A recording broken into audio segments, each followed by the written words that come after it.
Today's story also begins like many others, in an ordinary room where a young man is sitting in front of a computer. On the computer screen, the words "Game Over" appear. The man, Park Hyunmyeong, in the room controlling the character that had just died, grumbled to himself in annoyance. What kind of trash game is this, for real? He was in his room, surrounded by gaming paraphernalia, mocking his life. His own life that was not wise at all. He did not just play games on weekends but also on weekdays when people went to work. A few months ago, after quitting his job, he had holed up in his room living like a game addict. Well, he had been doing that even before quitting, so it was probably the 5th year now. 5 years just burying his head in a single game. He saw his life as legendary in the worst sense and gave it the name Pangenia. Pangenia was briefly popular about 5 years ago. The developers advertised with an outrageous and sweet bait. If you beat the game, we will grant you a dream. Idle people jumped in to try but ultimately everyone failed. 5 years passed, no one had cleared it. The number of players plummeted miserably. Now, if he did not log in, the online player count was 0. Pangenia was famous for its brutal difficulty from the day it launched. He still remembered the complaints from players back then. If you die, you lose all in-game items. Is that fun? I will quit this damned game. Is this game made for dogs to play? They told all kinds of horror stories. Bosses that made you wonder if they were designed to be unbeatable. Teammates betrayed you without warning. Named NPCs would hunt you down if you off-keyed. He remembered that unwritten rule. Named NPCs were the strongest beings in the world.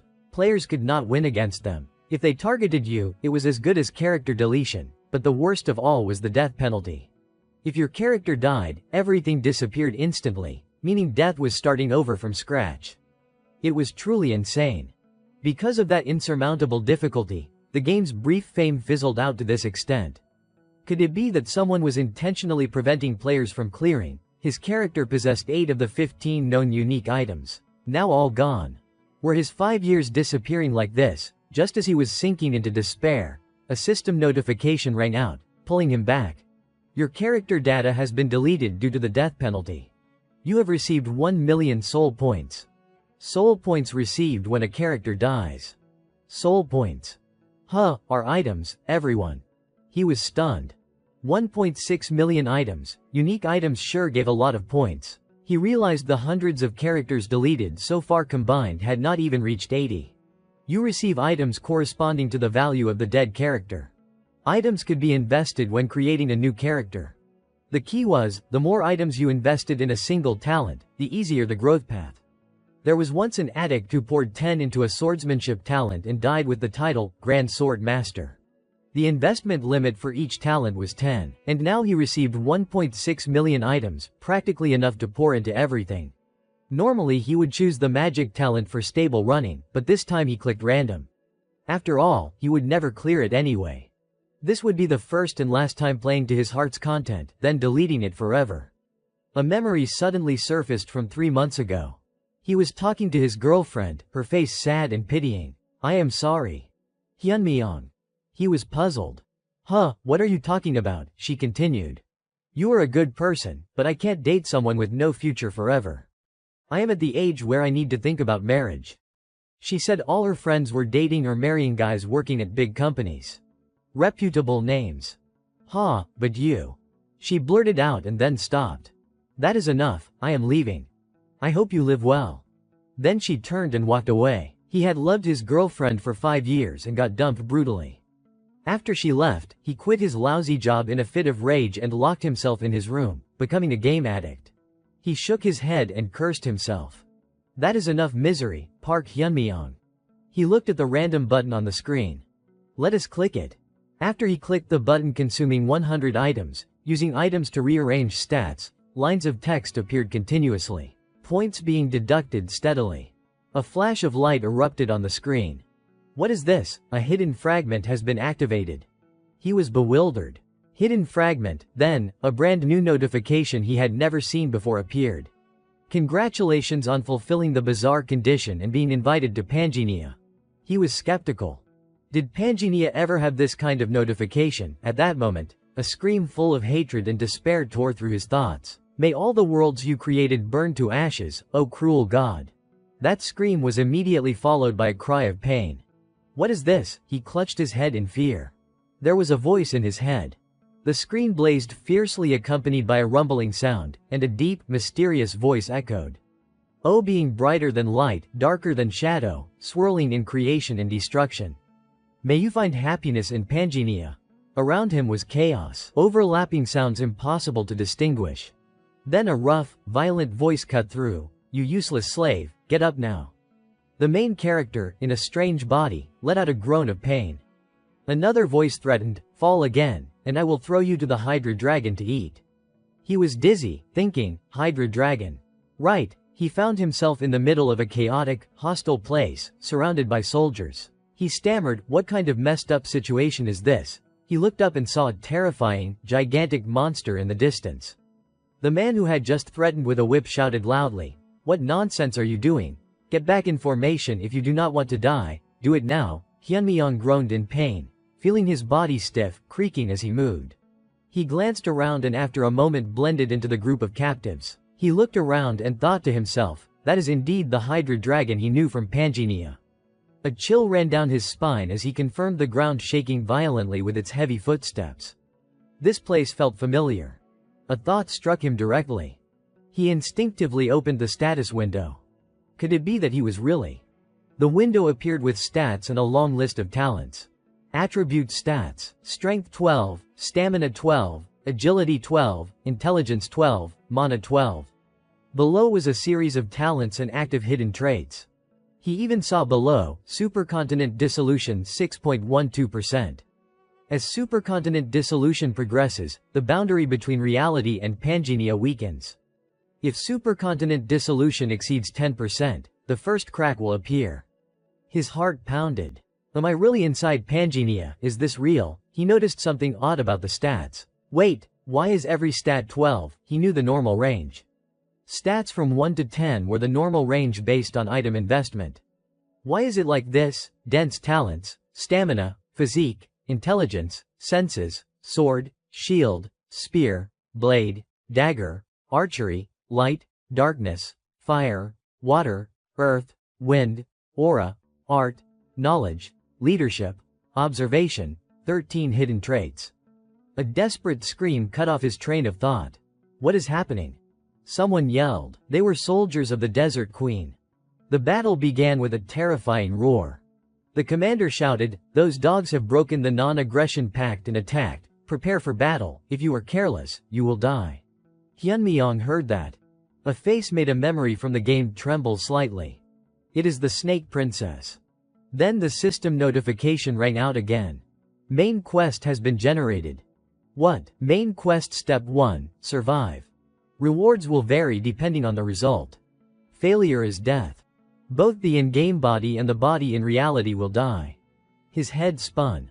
Survive, cries of agony and gasping breaths surged like a storm. A rain of arrows flew in, taking the lives of slaves and people around alike. Amidst the chaos, a notification appeared. Hidden trait, Heart of the Bloodthirsty Monarch, has been activated. Heart of the Bloodthirsty Monarch, a linkage trait that only appears when all physical talents are maxed, prevents exhaustion, reduces the chance of being ambushed, and allows for extremely quick grasp of the situation. He looked at the screams and the chaotic scene of battle. The truth hit him with cruel clarity. If he just stood here, he would die. To live, he had to move now. As he crouched down, a man from behind charged, intending to slash down. At that very moment, he picked up a sword. A blinding blue light erupted from the blade, seemingly enchanted by a trait. As the man slashed, he swung his sword to block. Swish, the two passed each other. The other man, his entire body soaked in blood, collapsed. Another hidden trait activated. Weapons Master has been activated. At the same time, another group wielding weapons charged at him. You damned slave! Just as the soldier thrust his spear, Hyunmyeong's sword cleaved the spearhead in two. Hyunmyeong tightened his grip on the weapon in his hand, feeling both surprised and excited at how naturally and expertly he wielded it. Even though it was a weapon he was using for the first time, he handled it like a master. Moreover, he could even see the trajectory of the enemy's sword. He dodged the attack, his focus reaching its peak, feeling as if he could predict the direction of the strike before it happened. After seizing the enemy's axe, he did not hesitate. He immediately swung it down. Fresh blood dyed the surrounding ground red. Seeing this, an enemy soldier covered his mouth in terror. Is this guy a monster? The soldier next to him continued. I thought the entire scouting legion was too injured to fight. A system window appeared. Hidden trait. Due to the effect of skilled hands, your weapon proficiency will increase faster. Sword proficiency has reached level 6. Spear proficiency has reached level 6. The max level is 10, and he was already at 6. Level 6 meant he could wield it like a renowned knight. Is this the power of a hidden trait? Hyunmyeong was stunned, finding it hard to believe yet gradually understanding. Just surviving until now with his level was already over the top. Without the hidden trait, this could not have happened. But even miracles can't last forever. There were at least 500 troops gathered here, and he had to survive among them. My god, what kind of quest is this? This is absurd. Hyunmyeong looked at the dense encirclement around him, his heart bitter and furious because his survival rate was practically zero. Scene changed to another place, a vast, gloomy great hall. A woman's voice rang out. Has the scouting legion to the demon realm failed? Is that correct? The snake princess in the darkness replied. That is correct. Then the woman seated on the throne added, if it is revealed that the desert city of Faisalmer did not participate in the expedition, the fools of the central continent will blame the failure entirely on us. We must prevent that at all costs. Snake princess, you are to go immediately to the Kalsman desert. Kill every survivor of the scouting legion. Erase all evidence showing Faisalmer sent no troops and anything that could connect us to this failure. If you do well this time, I promise to lift your curse. The snake princess gritted her teeth, accepting the order. Her expression was a mix of determination and obsession with the reward. I understand. Then the woman on the throne added, remember well. You must not fail. Back to the battlefield. The sand dust gradually settled. It is all done. There was one slave still holding on. The snake princess asked again. One slave, surrounded by scattered corpses and blood everywhere. Hyunmyeong stood straight, holding his sword, breathing heavily. Then a system notification popped up.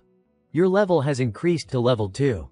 Hyunmyeong remained standing there, bruised all over but alive. Health and mana had been restored. Fatigue had been eliminated. His body felt refreshed, though his spirit remained heavy. The soldiers prepared to charge and attack, but the voice of the snake princess rang out. Make way for me. Upon hearing this, the soldiers exclaimed, Princess. They were startled by her sudden intervention. Hyunmyeong glanced over and recognized her immediately, his gaze full of bitterness. She is finally here. A character profile window appeared, Isabella Vondijan, level 8. She cannot leave this area due to an abnormal state from the Desert Queen's curse. Stats, talents, skills. Your understanding of this character is too low to confirm. Hyunmyeong assessed the situation. Level 8. No matter how many times he tried, he could not win. Since the max level in Pangenia is 10, the benchmark for distinguishing the truly strong is level 7. From level 7 onwards, the real gap becomes apparent, and the level difference is almost impossible to overcome. Level 8 meant she was among the strongest, practically anywhere. To put it bluntly, she was at the level of a boss from notable factions. Facing her like this was nothing short of a disaster. He analyzed quickly, his mind racing frantically because the situation was so terrible. The snake princess looked down at him, tilting her head slightly with curiosity. HMPH, your performance was quite interesting. But you must die. Her voice was icy cold, decisive like a death sentence. Hyunmyeong stood firm, a flicker of defiance in his eyes. The reason he played Pangenia the game cursed for its extreme difficulty was that no matter how hard it was, he always found a way to beat it. That is right, he was the odd one among the oddballs, and if he guessed correctly. Memories of being a hardcore gamer flooded back, bringing with them a wave of tactical clarity that overwhelmed his fear. Then, just as the snake princess was about to attack, he spoke straight to her face. Don't you want to have the queen's curse lifted? The snake princess's eyes widened, the calmness on her face shattering into surprise and suspicion. She demanded in a low voice, who are you? Hyunmyeong put on an air of mystery, confident as if he knew everything. I have learned the essence of stars and guide humanity to them. I am a keeper of the stars. I can help you lift the queen's curse so you can leave this desert.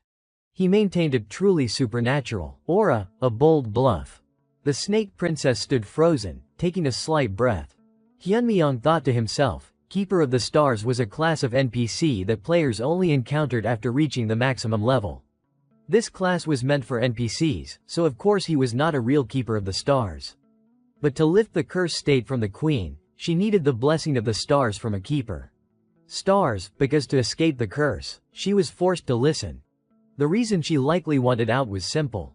Isabella Vondijan was a character I created. He recalled all the in-game data. Alongside that thought, her in-game profile became clear. LV8 Isabella Vondijan was a pitiable character he had abandoned because he chose the wrong starting point. The Queen's Curse, from a player's perspective, was merely a newbie map restriction mechanic, but a player's character was created to travel the world and reach the game's ending. Yet, he had left her trapped here, bound by the Queen's Curse. Isabella regained her composure and asked, "What is your name?" Hyunmyeong answered immediately. Randolph. The system confirmed, "Your character name has been set." The two stared at each other. Then Isabella turned her head and said, "I will postpone killing you for now, but if you are lying, I will tear you to pieces. Escort him. He is a distinguished guest. Treat him with the utmost care." Her words were both polite and a threat. Hyunmyeong exhaled in relief, as if escaping the scythe of death. A series of new system windows appeared. Main Quest 1, Survive. Completed. Compiling record-breaking results. Results are perfect, miraculous even. A newbie's beginner's luck. Luck seems to be smiling upon you. Rewards have been upgraded. The luck thief scratches his nose and says you are not bad. Rewards have been upgraded again. You have obtained Fragment of the Golden Scale. You have obtained Soul of the Water Dragon. You have obtained Michela's Sword. Hyunmyeong sank to the ground, thinking, somehow, I survived. Total points, 220. Your result will be recorded in the Hall of Fame for the main quest. Scene changed to evening at the mansion. He looked at the pile of legendary items that had dropped.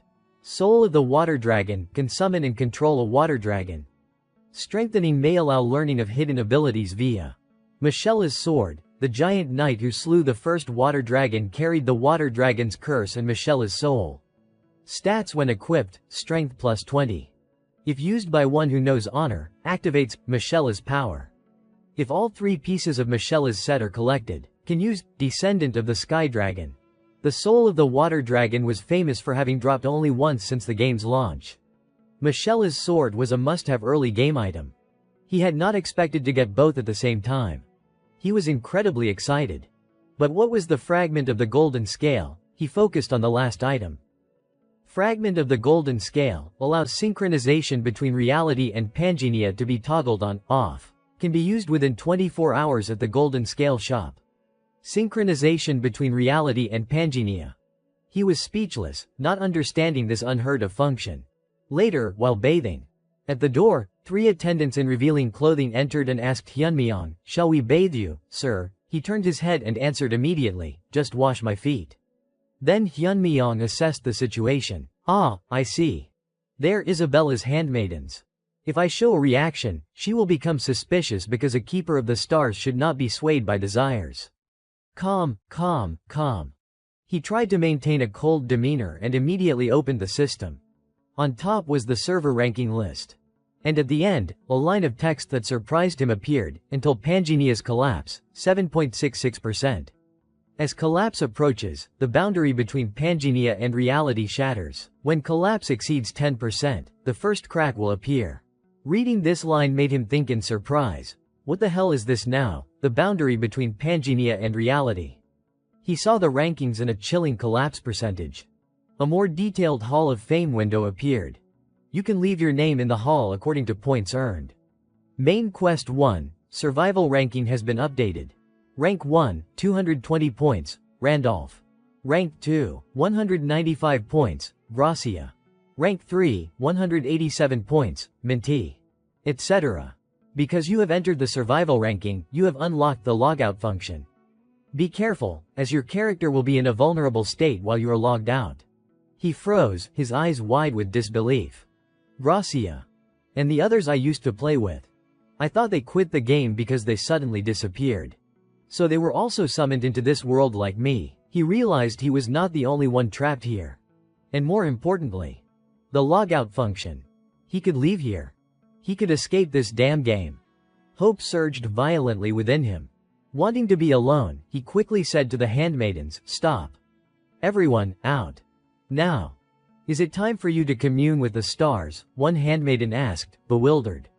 "Yes, but the snake princess instructed us to attend to you," she said. Randolph interrupted, his voice urgent, "If I do not commune in time, I will lose all my power. Go ask the princess if she wants that. Tell the princess I will meet her after the communion is complete." He used his Keeper of the Stars guise to drive them away. The handmaidens bowed and retreated, saying, "May you commune comfortably, sir." Hyunmyeong let out a heavy sigh of relief. Phew, luckily that lame excuse still worked. I was afraid I would be stuck here. But now they are gone. I am escaping this stupid game. He raised his hand and pressed log out. Please place your character in a safe location. Next, if your character dies, you will die in real life. Logout complete. He returned to the real world. Immediately, explosions and blinding flashes. "Ah, help," people screamed chaotically. Emergency broadcast sirens blared, announcing an emergency disaster. An attack of unknown origin at 1432. An alert message was sent to Hyunmyeong's phone. All citizens of Seoul, Busan, Daegu, and Gyeonggi must evacuate to the nearest underground shelter. Dizzy, he looked around. The scene of chaos and ruin replaced all his relief. What is this? Oh my god. Why are there monsters from Pangea in real life? He stood frozen in horror, watching the monsters rampaging through reality. At the same time, a golden scale fragment fell from his body. The memory fragment of what had just happened surfaced from that power. The princess and the game system in reality. Hyunmyeong looked up at the ceiling in his familiar room. He thought, this is my room. Did I doze off while playing the game? He clutched his head with an incredulous look, his eyes full of doubt. Of course, how could that be real? This is not a novel, is it? He sniffed, trying to shake off the bizarre events from the game world. Being sucked into a game, that is ridiculously unbelievable. But the memories were too vivid. Suddenly, his eyes widened when he saw something strange in the room, lying on his desk, a weird, fragmented scale. What the hell, since when has this been in my room? A wave of panic swept over him. The truth of the game hit him head on. Could it be? Does that mean everything was real? He hastily pocketed it in his pants and looked at the screen. What about the game? The screen displayed a page not found, error. He stared at it, turning pale. The game's homepage was gone. It was fine just a while ago. Since when? Right at that moment, from outside, desperate screams rang out. The scene on the street was chaotic. A small figure shrieked in panic.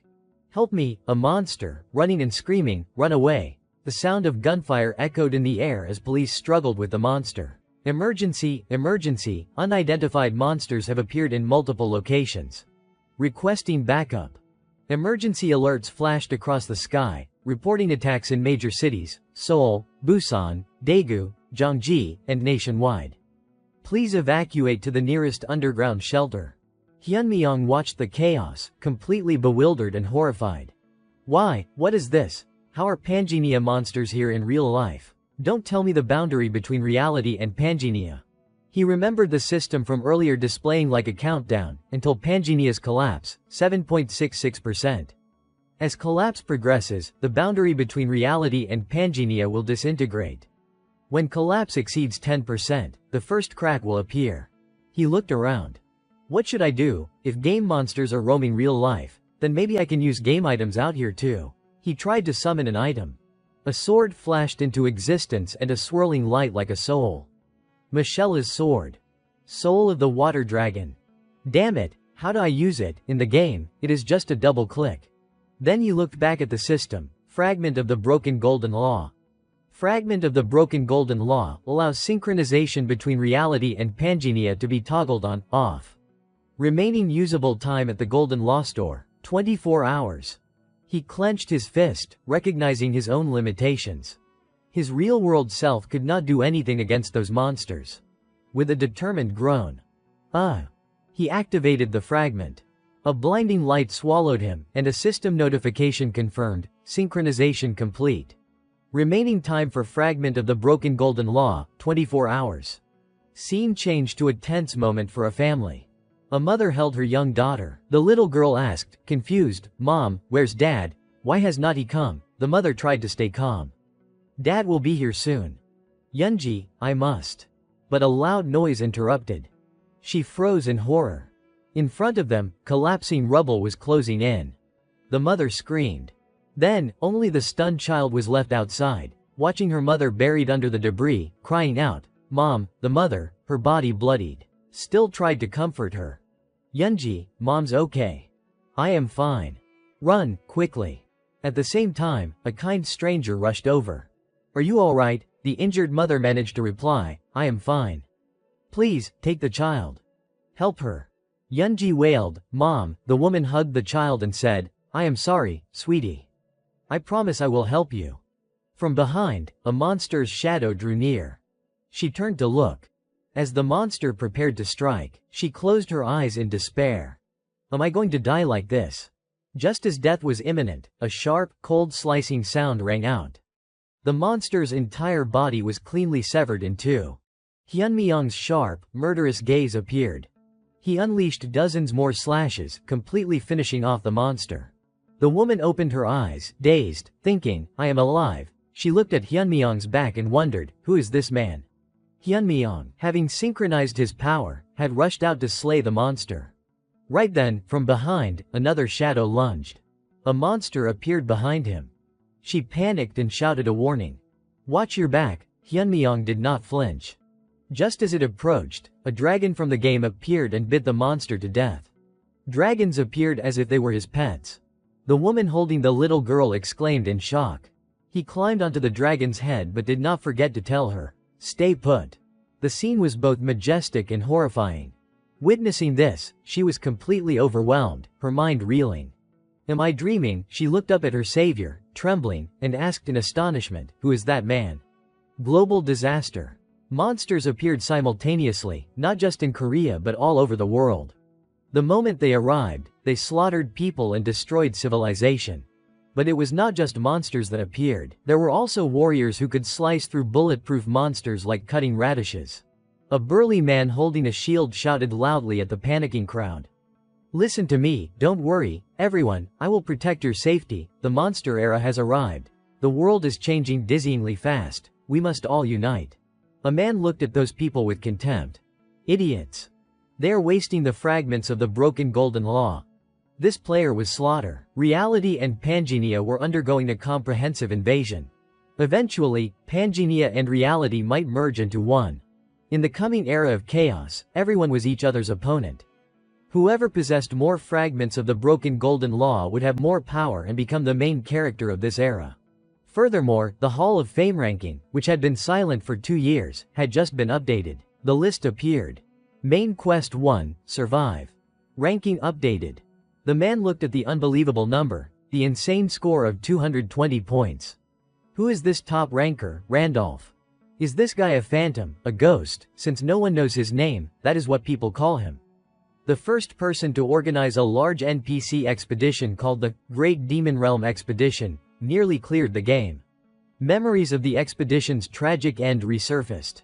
Of course, the expedition ended in disastrous failure. The number 1 player of Pangenia was unquestionable. He must have been summoned into Pangenia at the exact moment the expedition failed, because upon death, one is summoned with their strongest character. When summoned, appearance changes and equipment resets, but the talents from the previous character are retained. The only one who could achieve such a high score. Scene change back to Hyunmyong. He was deep in thought. Monsters and summoned players had appeared in reality, all in their Pangenia character forms. I am starting to grasp the situation. The Demon Realm expedition where I almost cleared the game with my final character. The closer I got to the goal, the hired NPCs I had recruited began to sabotage the progress. Even the friendly, allied NPCs betrayed me. Even considering all possibilities, that sabotage went far beyond the game's normal mechanics. But what if those saboteurs were all players summoned like me, players who did not want the game to end, or who saw me as a rival? The danger was very clear. They could be targeting me now, just like before. In that case, with the boundary between reality and Pangenia already collapsing, I can't just keep hiding in a logged-out state anymore. For safety on both sides, I must get stronger. As fast as possible. Hyunmyeong stepped forward to face the snake princess. She looked at him and asked, "Have you finished communing with the stars?" He maintained his keeper of the stars guise and replied, "Yes. I have come to keep my promise to you. But I have one condition." She narrowed her eyes, both curious and wary. "A condition?" She signaled for the handmaidens behind her to leave. Then Hyunmyeong's voice rang out. "Take me to the Holy Land." She stiffened and asked, "You want to go to that insane Holy Land?" Hyunmyeong was resolute, thinking to himself, if the first main quest was survive, then the second quest is to receive a class. Right here, I can obtain it. Then he said aloud, "There is a star there, is not there?" A quest window appeared, confirming the objective. Main quest 2. Receive a class. Rewards ranked by class received. You can receive a class at the Holy Land. Quest ends immediately upon receiving a class. Scene changed to some time later, at a crumbling tower. The snake princess alone eliminated the group of people with heavy killing intent. Hyunmyeong looked at her and thought, it took her less than a few minutes to deal with all those guards. Having her as an ally is indeed reassuring. He recalled the exchange just before that. She had repeated his words.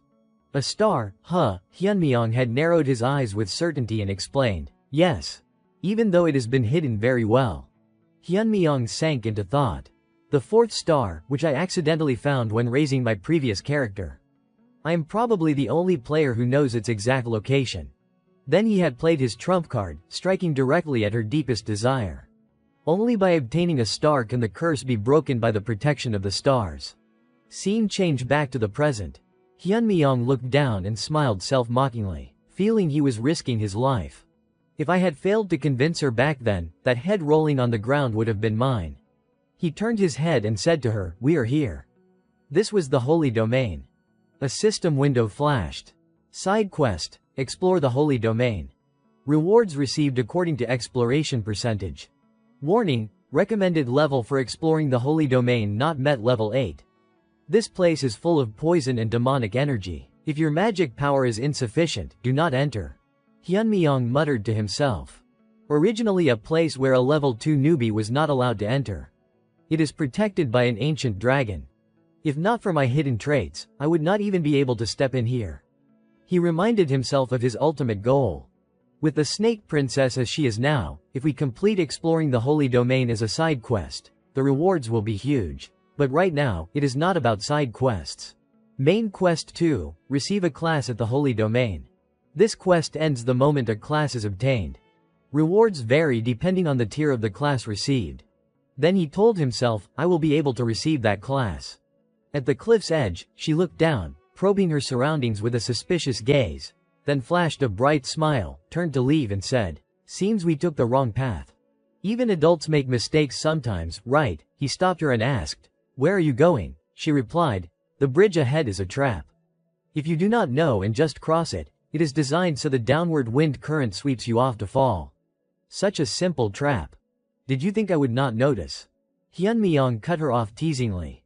Are you scared? I did not expect you to be that type of person. The snake princess immediately bristled, her eyes flashing with wounded pride and anger. This body does not know what fear is. Listen clearly. I am called the snake princess. Hyunmyeong's smile widened. She is more scared than I thought. She insisted, clearly provoked. I said I am not, she added a feigned excuse. It is most likely a trap. And besides, my leg cramped at just the right time, so there is nowhere safer. She was immediately cut off. Hyunmyeong crouched down and said, "Then there is no other way. I will carry you on my back." She froze and exclaimed, "Oh my god, do you want to die?" Hyunmyeong brushed it off and continued, "You said your leg is cramped and we have no time. Climb onto my back. When dawn breaks and the dead warriors are discovered, if you are not in the right place, you will be suspected. And the Queen's pursuit squad will be formed. Letting me carry you and run is better than being paralyzed by fear." She was speechless, her mind full of indignation. If it were not for the cramp, I would not be doing this ridiculous thing. In the end, she reluctantly climbed onto his back. Hyunmyeong said calmly, "All right, hold on tight." Then Hyunmyeong stomped his foot to gain momentum and ran in a different direction. Seeing this, she hurriedly shouted, "Hey, where are you going? That is the wrong direction, there is no exit over there." A notification popped up. Hidden trait, aberration, activated. Secrets invisible to the human eye. The attribute allowed him to see a transparent bridge appearing before him. Seeing Hyunmyeong running in mid-air, she frowned and asked, "Is there a path I can't see?" Hyunmyeong confirmed, "Yes. This is the real path." Doubt arose in her heart. How does he know a path that even I, the second-ranked person here, do not know? Moreover, he is not even out of breath, despite the holy domain's poisonous and demonic energy being everywhere. It is strange to the point it can't just be explained by magic. Hyunmyeong thought mockingly, "I did not expect the second-ranked person to be afraid of heights." Hearing that, she yelled, "Shut up." Then she thought to herself, "How dare you be so casual in front of me? Do you want to die?" It is not the characteristic relaxation of the strong, but an overly normal feeling. For a level 2 guy talking to someone of my level as if facing a long-lost friend. She asked directly, "Have we met before?" Hyunmyeong gave an ambiguous answer, his eyes distant. "We have not met in the same space." She was even more confused. "What does that mean?" he continued. "It means I have seen you, but you have never seen me." As they charged forward, a gentle layer of magical membrane appeared before their eyes. A domain barrier. Light enveloped them both, and then they were teleported to a place with a clear blue sky and beautiful grassy plains. Hyunmyeong thought to himself, a domain barrier. Only those who follow the secret path and see it can come here. If I remember correctly. Next, from some rocky crevice, a giant golem, constructed from stone, appeared before them, roaring and shaking the heavens. The guardian this time is a golem. Looking at the size and the runes on its chest, it is at least high tier. At my current level, even a light touch would mean instant death. Then he turned and asked her, "Your leg cramp is gone, right?" The snake princess replied icily, as if giving an order. "Don't be insolent anymore. Be quiet and watch." The golem lunged forward, throwing a fierce punch. Just as it charged with terrifying speed, she simply flashed a bright smile, and then, wham! The monster's entire body cracked into many pieces and shattered. She added, "It will be over soon." Then she drew her sword, her strikes fast, precise, poisonous, and lethal, cutting them down one by one. He watched her fight, genuinely impressed inside. An assassin-type person being this strong. Even though she is a character I raised, it still feels absurd. The golems were defeated. Hyunmyeong looked at the result. Level 8 is truly on another level. He watched the golems collapse with a loud rumble. The system reported, "You can receive the class Golem Artificer." He was startled. "Oh, the system counts the kills she made as mine. Does it think we are party members?" He evaluated the reward. Control, summon type classes are very rare. Golem Artificer is a pretty good class. In terms of tier, it is at least high tier. A choice appeared, you can receive the class Golem Artificer. Accept or decline. He clicked decline because there was a class he needed more. Suddenly, the ground shook violently. A roar like thunder echoed throughout the holy domain. The system issued a terrifying alert. The king who is the mountain, where the nameless star is buried, is enraged by the intruders. Hyunmyeong looked at the towering giant mountain, feeling excitement and anticipation. Finally, it is here. The ancient god protecting the star, the ancient king Dramit. The screen flashed with another warning for the user. Warning, the player's level is far below the recommended level for the holy domain level 10. The male lead thought, finally, it has revealed itself. His eyes locked onto the colossal figure that had just emerged before them. The pressure from the presence of that creature was so heavy that he instinctively stepped back. She turned to Hyunmyeong, her gaze suspicious and challenging. "This is the guardian of the holy domain. Hey, you are not planning to lead me here and then make me fight the guardian of the holy domain in your place, are you?" Hyunmyeong, despite the terrifying sight, forced a calm, reassuring smile. "Don't worry. It looks like that, but it is actually quite docile. It won't attack first." But right at that moment, his memory did not match reality. It lunged with its claws, opened its huge maw and snapped, the snake princess barely dodging and falling to her knees. Hyunmyeong looked at her and chuckled softly. She glared at him furiously, full of killing intent. Then he looked at the snake, Dramit. "That is weird, I remember it being a friendly guardian." She yelled loudly. "And this is docile," her voice was strained with disbelief. "The giant guardian." A thunderous voice echoed. "Challenger of the holy domain, prove you are worthy of defeating me." She was stunned, realizing the situation had completely changed. Wait, I am not the one who wants to challenge you. The guardian ignored her, looking down with contempt. You defeated the golems and still dare to appear. Those who cannot prove their worth will never leave this place alive. The snake struck down hard, forcing her to dash away at top speed. She panicked and replied, I told you, it is not me. Then, turning to Hyunmyeong, she said, don't just stand there, tell me what to do. Quickly, Hyunmyeong frowned, thinking to himself, when I cleared this place before, I did not fight Dramit. Has something changed, could it be? Wait, Dramit is a mystical creature. Its body swells and its intelligence increases due to the spiritual energy of the star. The time I cleared this place was when I was raising Wilhelm, a level 10 player. When my 5-star character came to the holy domain with Wilhelm, Dramit obediently led the way to obtain the star. The star, probably because Wilhelm completely met the qualifications it mentioned. In short, it will attack anyone weaker than itself. Back then, I was overwhelmingly strong. What should I do now? There must be a way. At the same time, the snake princess was knocked flying by the guardian, making her think, damn it, the demonic energy here makes it hard to move. From the moment I stepped in here, just because I believed his words, was that a huge mistake? Dramit began to advance, the ground shaking violently. Hyunmyeong knew he could not fight, so he played his last card. He shouted challengingly, despite being only level 2. Stop, Dramit. Just as the attack was about to hit her, the guardian halted, tilting its giant head. How do you know my true name? He took a deep breath and answered. Your master, Wilhelm, has returned. Dramit let out a booming laugh, echoing throughout the cavern. You are Wilhelm, haha. Dramit looked down at his tiny form, brutal power radiating along with contempt. You are not even prepared. Someone like you is worse than even a golem guarding the gates. Listen carefully. Wilhelm was the mightiest hero, a perfect sage worthy of being my master, lacking nothing. But Sir Wilhelm failed in the Demon Realm expedition. All his stars scattered. That means he died completely and utterly. Even though he has disappeared, a lowly microbe like you has no right to speak his name. He stood still, not retreating even half a step, and threw out his next line. Respect the covenant you made with me. The moment the guardian lunged, hearing those words made it stop and ask, how do you know about that covenant? No one is permitted to know it exists. Hyunmyeong immediately recalled the hidden setting of this sanctuary. The one who obtains the star of the mountain where the snake is buried will know the true name of the mountain god and become the new master. The mountain god must obey the mountain lord. The covenant's content must not be revealed to anyone. Anyone who breaks it will be killed by the covenant's chains. Because of that setting, I dared to bluff. Luckily, the game mechanic is still in effect. Just as I guessed, because I am in this body, I am not affected by the covenant's curse.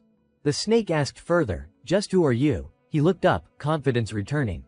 If you want to know who I am, then lead the way. The star will prove it. Dramit's giant eyes were still full of doubt and disdain. The star will not show mercy to the unworthy. Just getting close, and you will burn to ash. He shrugged casually. We will know when we get there. What is wrong? Afraid the star will acknowledge me and reveal that I am your master. The snake was angered by the arrogance of a level 2 brat and roared loudly. What gives you the right to be so insolent, ridiculous, a kid who looks like he would die from one bite? Like that, in the end, Dramit had to yield because of the mention of the covenant. Fine, follow me, brat. I will lead you to the star. I do not believe for a second that you are Wilhelm, but the fact you know of the covenant means I must deal with you personally. There is no reason to refuse anyway. The star will handle you itself. Dramit led them deeper into the dark holy domain. The snake princess walking beside him suddenly gasped when she saw an altar. This is. Where is the star? Hyunmyeong confirmed. Yes. That thing is placed on that altar. He pointed to the skull. That is the star, more precisely, it is the face of Rhea. She stared in shock at the skull. That skull is the star, Hyunmyeong continued to explain. Rhea, one of the twin goddesses of Pangenia, died, and her body was divided into 32 fragments scattered across the continent. Those 32 fragments are called stars. He stepped towards the altar, thinking to himself, when players actually crafted them, they were used as the foundation for boundaries. But as he approached, a pillar of dragon fire suddenly enveloped him. She panicked and cried out, Hey, are you okay? Dramit laughed mockingly. I told you. Just getting close to the star, and a thing like you will burn to ash. So confident, yet in the end, still not acknowledged by the star. Burn and die, you tiny microbe. Hyunmyeong heard this and gritted his teeth, cursing inwardly. That bastard really said that, but he clenched his teeth and endured the pain. In the game, there was only one case where the star killed a player, when one bypassed Dramit and tried to take the star directly. No matter how I came here, I still passed through Dramit first, so I knew it would be fine. The real problem is whether I will get the class one want. The information said that if you take the star without having a class, you will receive that class. I have never tried it myself, only knew it by chance. Please do not fail me now. He concentrated. Suddenly, a series of potential class names flashed: Master Craftsman, Giant of Fortitude, Golden Bamboo Blessing Beast King, Aberration, Celestial, Durjan's Harmony with Nature, Grand Sage, Glutton, Meritorious Steel-Blooded Monarch, the one who defies destruction. Then the list stopped at a final notification: Success. Demon Power has been converted into Holy Power. Main Skill, Tide Rush, Level 1 and Support Skill, Blessing, Level 1 have been added. Effect, Star Embodiment, all stats have been added.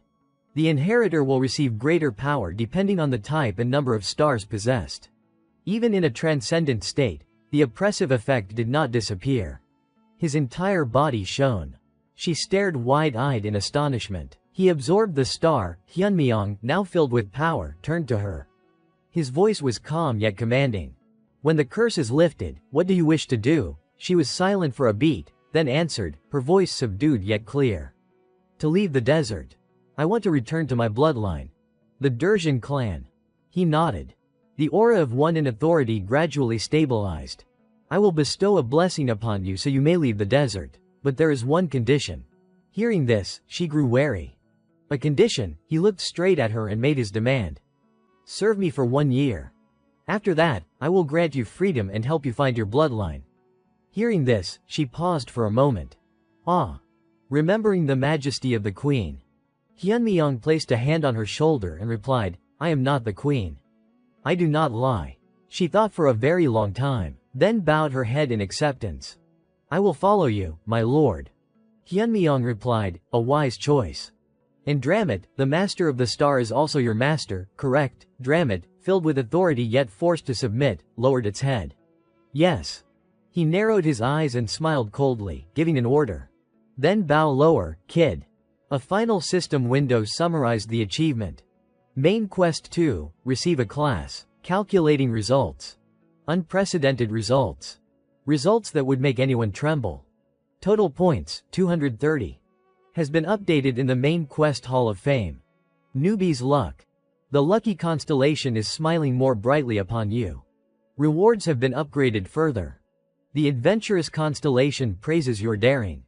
Rewards have been upgraded further. Several constellations of the Pantheon have begun to take notice of your journey. Scene change to the palace, where the cold, stern queen was ordering her subordinate. Isabella infiltrated the holy domain with a slave she captured. Bring them back here immediately. The subordinate received the order, preparing to act.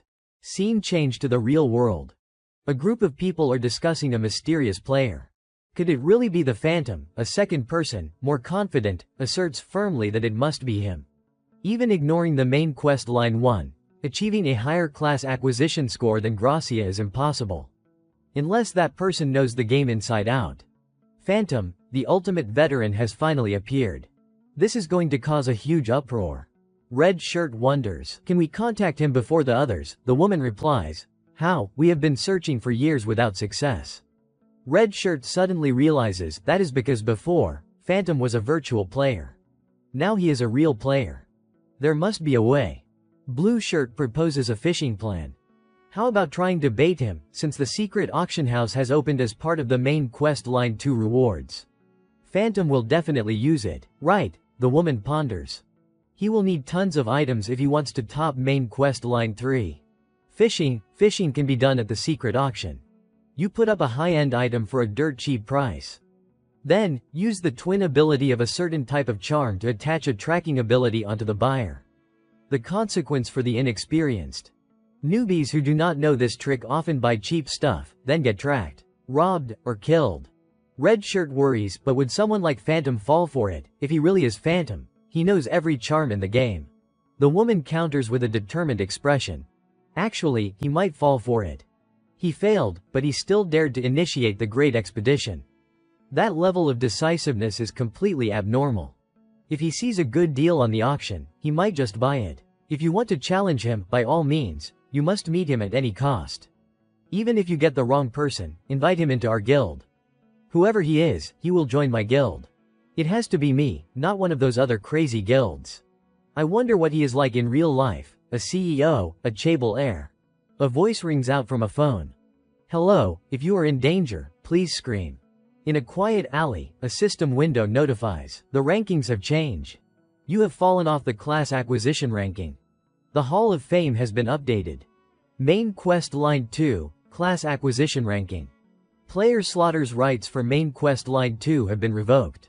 Your eligibility to participate in the secret auction has been cancelled. Slaughter is heavily shocked. Randolph has 230 points. What kind of monstrous class gives that many points? He lowers his head and growls. Looks like I won't be able to use the auction for a while. Not that it matters. Slaughter's eyes flash with a vicious glint. I just need to kill anyone in the top ranks, and I will climb back up. Scene change to Hyunmyeong. At the same time, the side quest to explore the Holy Domain has been completed. Exploration rate, 100%. An unbelievable number even to witness firsthand. You are the first to perfectly explore the desert Holy Domain. Achievement, first conqueror of the Holy Domain obtained. Side quest reward, you have obtained Beginner's Teleportation Book. A magic book that teleports you to a previously explored location. Usage time, 30 seconds. Once per day. Saved location, Desert Holy Domain. Hyunmyeong is riding on the Guardian, thinking to himself, convenient. Riding it is not as uncomfortable as I thought. I can escape the Holy Domain and complete the exploration at the same time. Truly killing two birds with one stone. The Guardian Dramat's voice reminds him. Turning right ahead. A 100-meter slope in front. A notification appears, experience accumulated. Level up. He exclaims, oh, finally level 3. It is indeed slower compared to normal characters. The status window appears. Class, Star Inheritor. Level 3.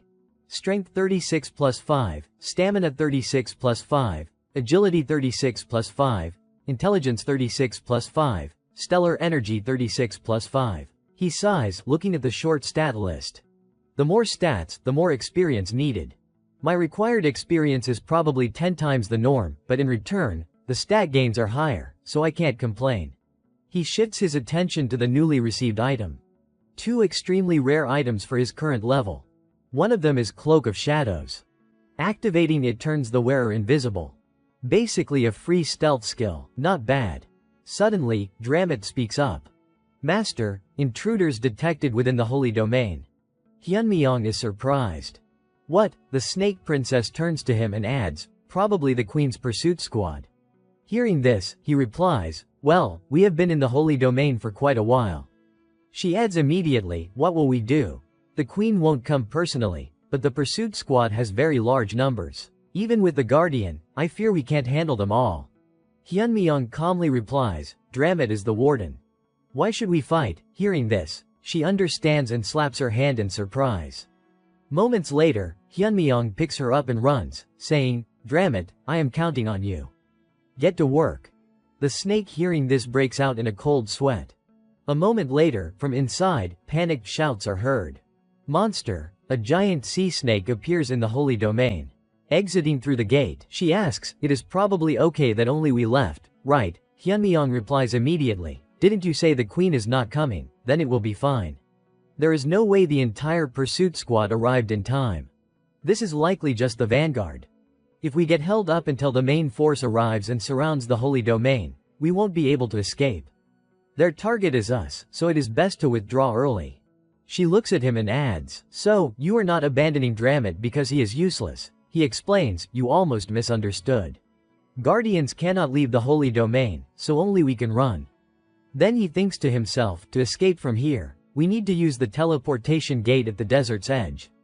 I have lifted Isabella's curse with the blessing, so using the gate is not a problem. The real issue is the gate needs time to activate. She looks at the giant golden gate before them and exclaims, "When we cross this place." Hyunmyeong finishes her sentence, "Yes. Crossing this means leaving the desert. But it takes half a day to activate the gate. During that time, I need to commune with the stars." He thinks to himself, this place is important. But I need to check what is happening in reality.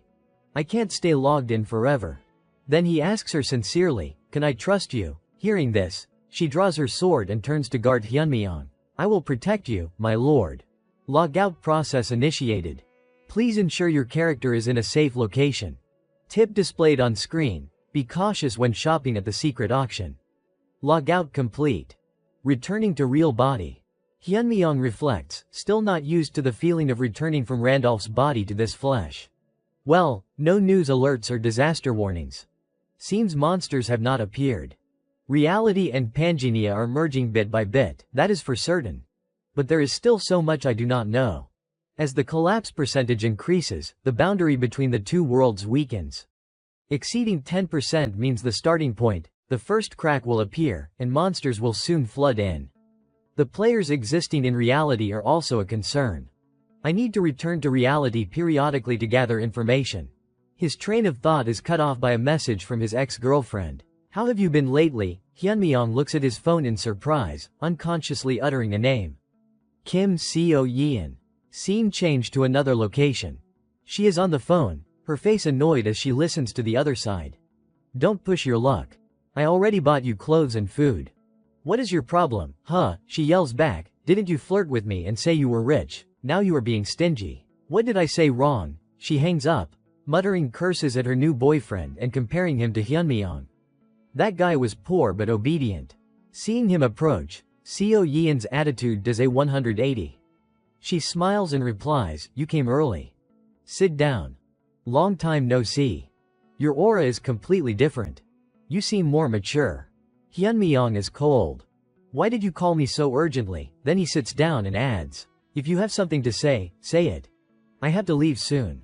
Seo-yeon thinks to herself, putting on airs, typical poor guy. She starts putting on a sweet tone, bringing up the past. "I guess some things never change. You will always come when I need you, even today. That is what I liked most about you after the breakup. I regret it. I miss you. Let us try again." Hyunmyeong looks at a note on the table. "Please order a drink per person seated." He sees this and thinks, she called me here and won't even buy me a drink. Without listening to her further, he stands up. "If you are done talking, I am leaving." Seo-yeon is shocked. "Wait, are not you listening? I miss you because of what happened when we broke up. Back then, Hyunmyeong cuts her off with a fatal question. "Does your new boyfriend know you are meeting me? If you are planning to flirt with multiple guys at once, you should delete all your social media photos, not just your profile picture." "I am leaving." His words make her entire face flush red with anger. Hyunmyeong walks away. She hurriedly runs after him, shouting loudly, "Then just listen to me first." The male lead sinks into thought, feeling an unusual calmness. "If it were the old days, I would have panicked." Hyunmyeong realizes, "Don't tell me Randolph's development is affecting me in real life too." At the same time, on the street outside, an enraged voice yells, "Damn it, I have been nice to you," and the woman screams loudly, "Let go, you pervert." He continues cursing. "What did you just say? You all look down on me to the end, do not you? I will kill everyone." The aggressive man, red-faced with anger, yells, "What are you looking at?"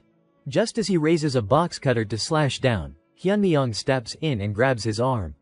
Seeing this, he yells in interrogation, "Who the hell are you?" The man screams insanely. Hyunmyeong, with a sharp gaze, drops a cold remark. "That is enough, you bastard."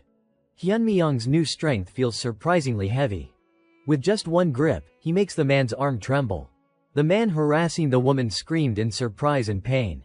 "Hey, why are you interfering in my business? Let me go," he yelled, struggling in Hyunmyeong's grip.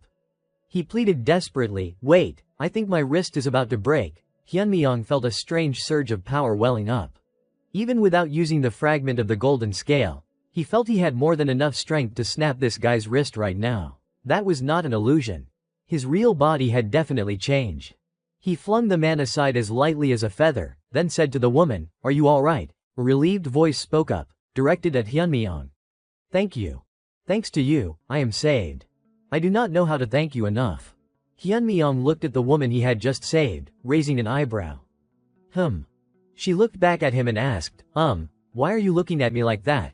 Hyunmyeong thought to himself. No wonder she looks familiar. She is the woman from before. She hesitated and asked, did you want to say something? Hyunmyeong quickly averted his gaze, replying in a slightly distant tone. You just look like someone I used to know. That is all. The defeated man gritted his teeth and launched a sneak attack, silently cursing Hyunmyeong. You arrogant bastard, die. Hyunmyeong simply stood there. He dodged lightly, completely unfazed, and immediately struck down with his hand. Thud, the man's head was slammed hard against the ground. The woman who witnessed everything was astonished. Scene changed to a moment later. Two police officers stand facing him. One of the officers spoke sternly to Hyunmyeong. You will have to come with us to the station. Hyunmyeong was surprised. What, me? The woman stepped forward to defend him. Wait, this person was only trying to help. I am the one who reported the stalker. The officer remained unmoved. Even so, it is still an act of violence, so you must come with us too. Hyunmyeong argued back, clearly very annoyed. An act of violence? He was holding a knife. Are you telling me I should have just stood and watched? I really do not have time for this. The officer was rigid. We can't bend the rules. Suddenly, the girl, full of authority and sharpness, interjected.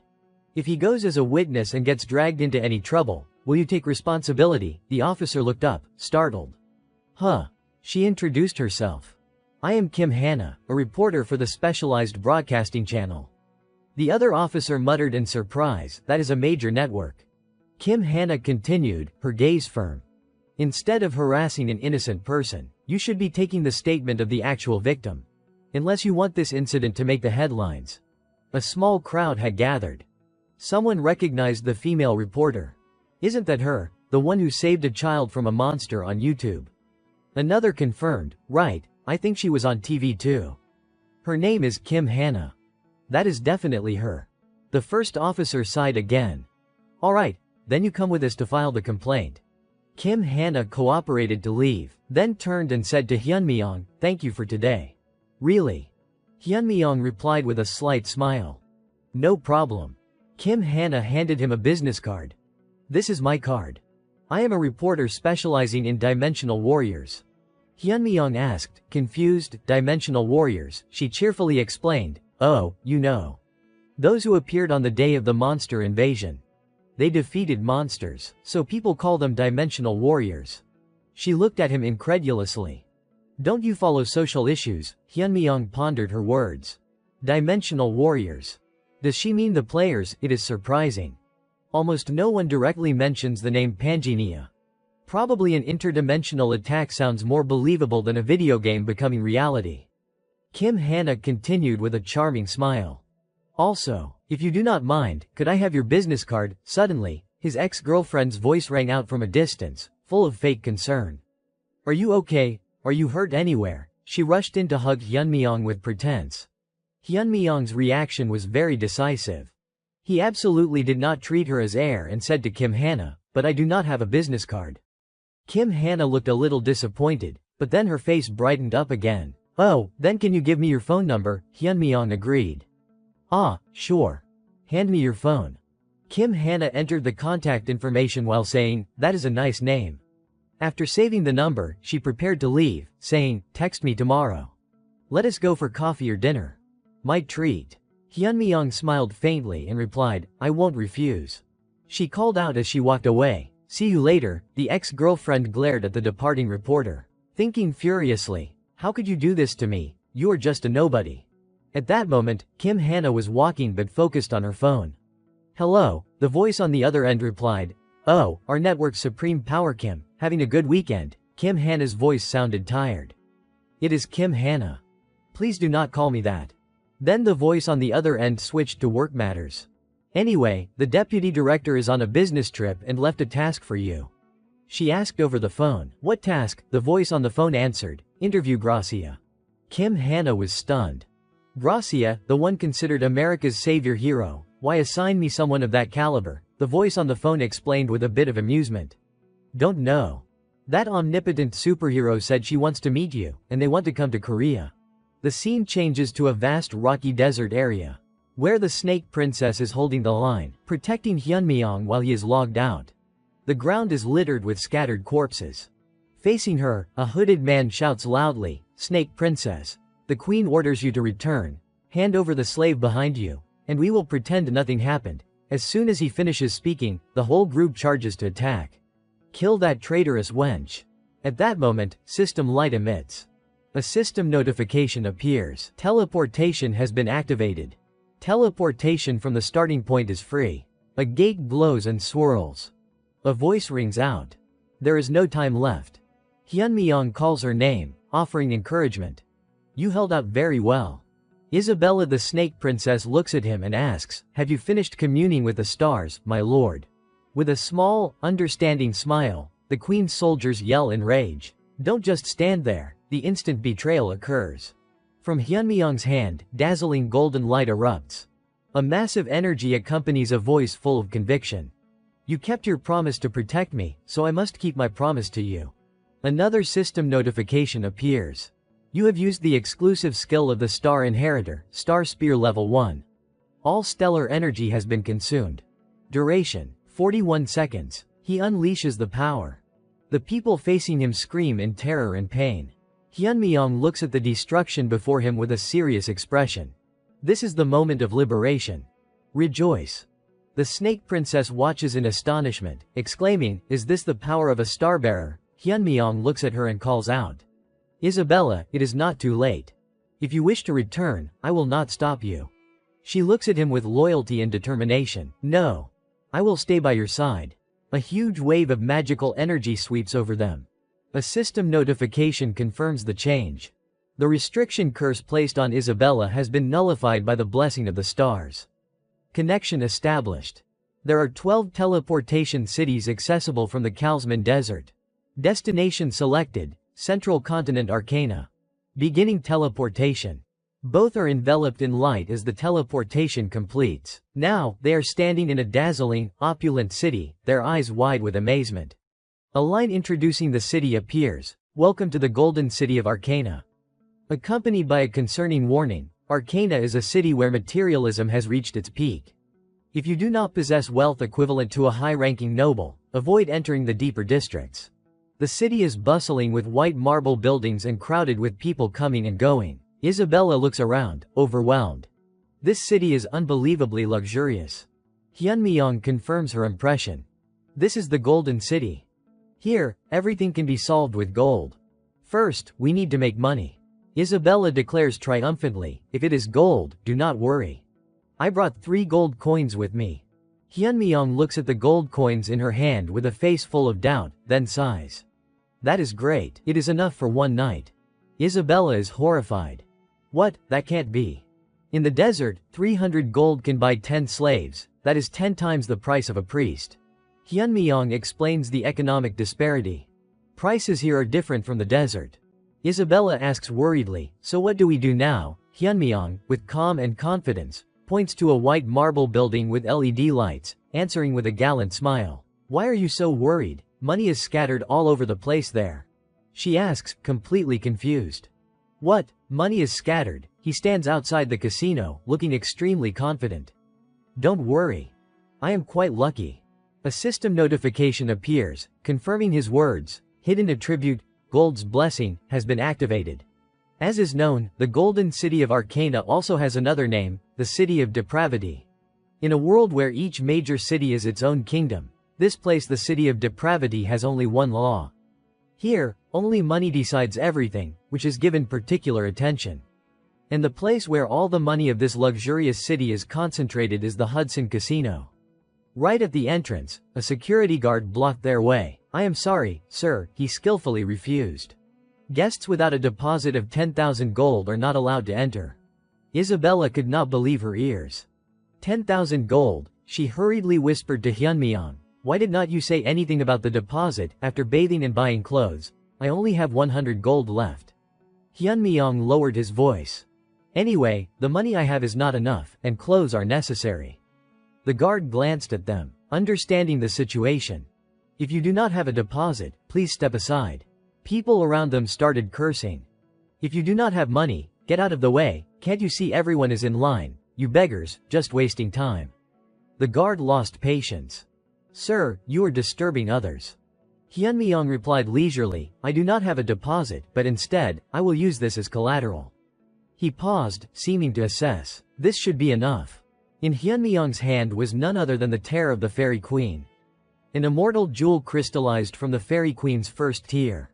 It allows for breaking the level limit of equipment.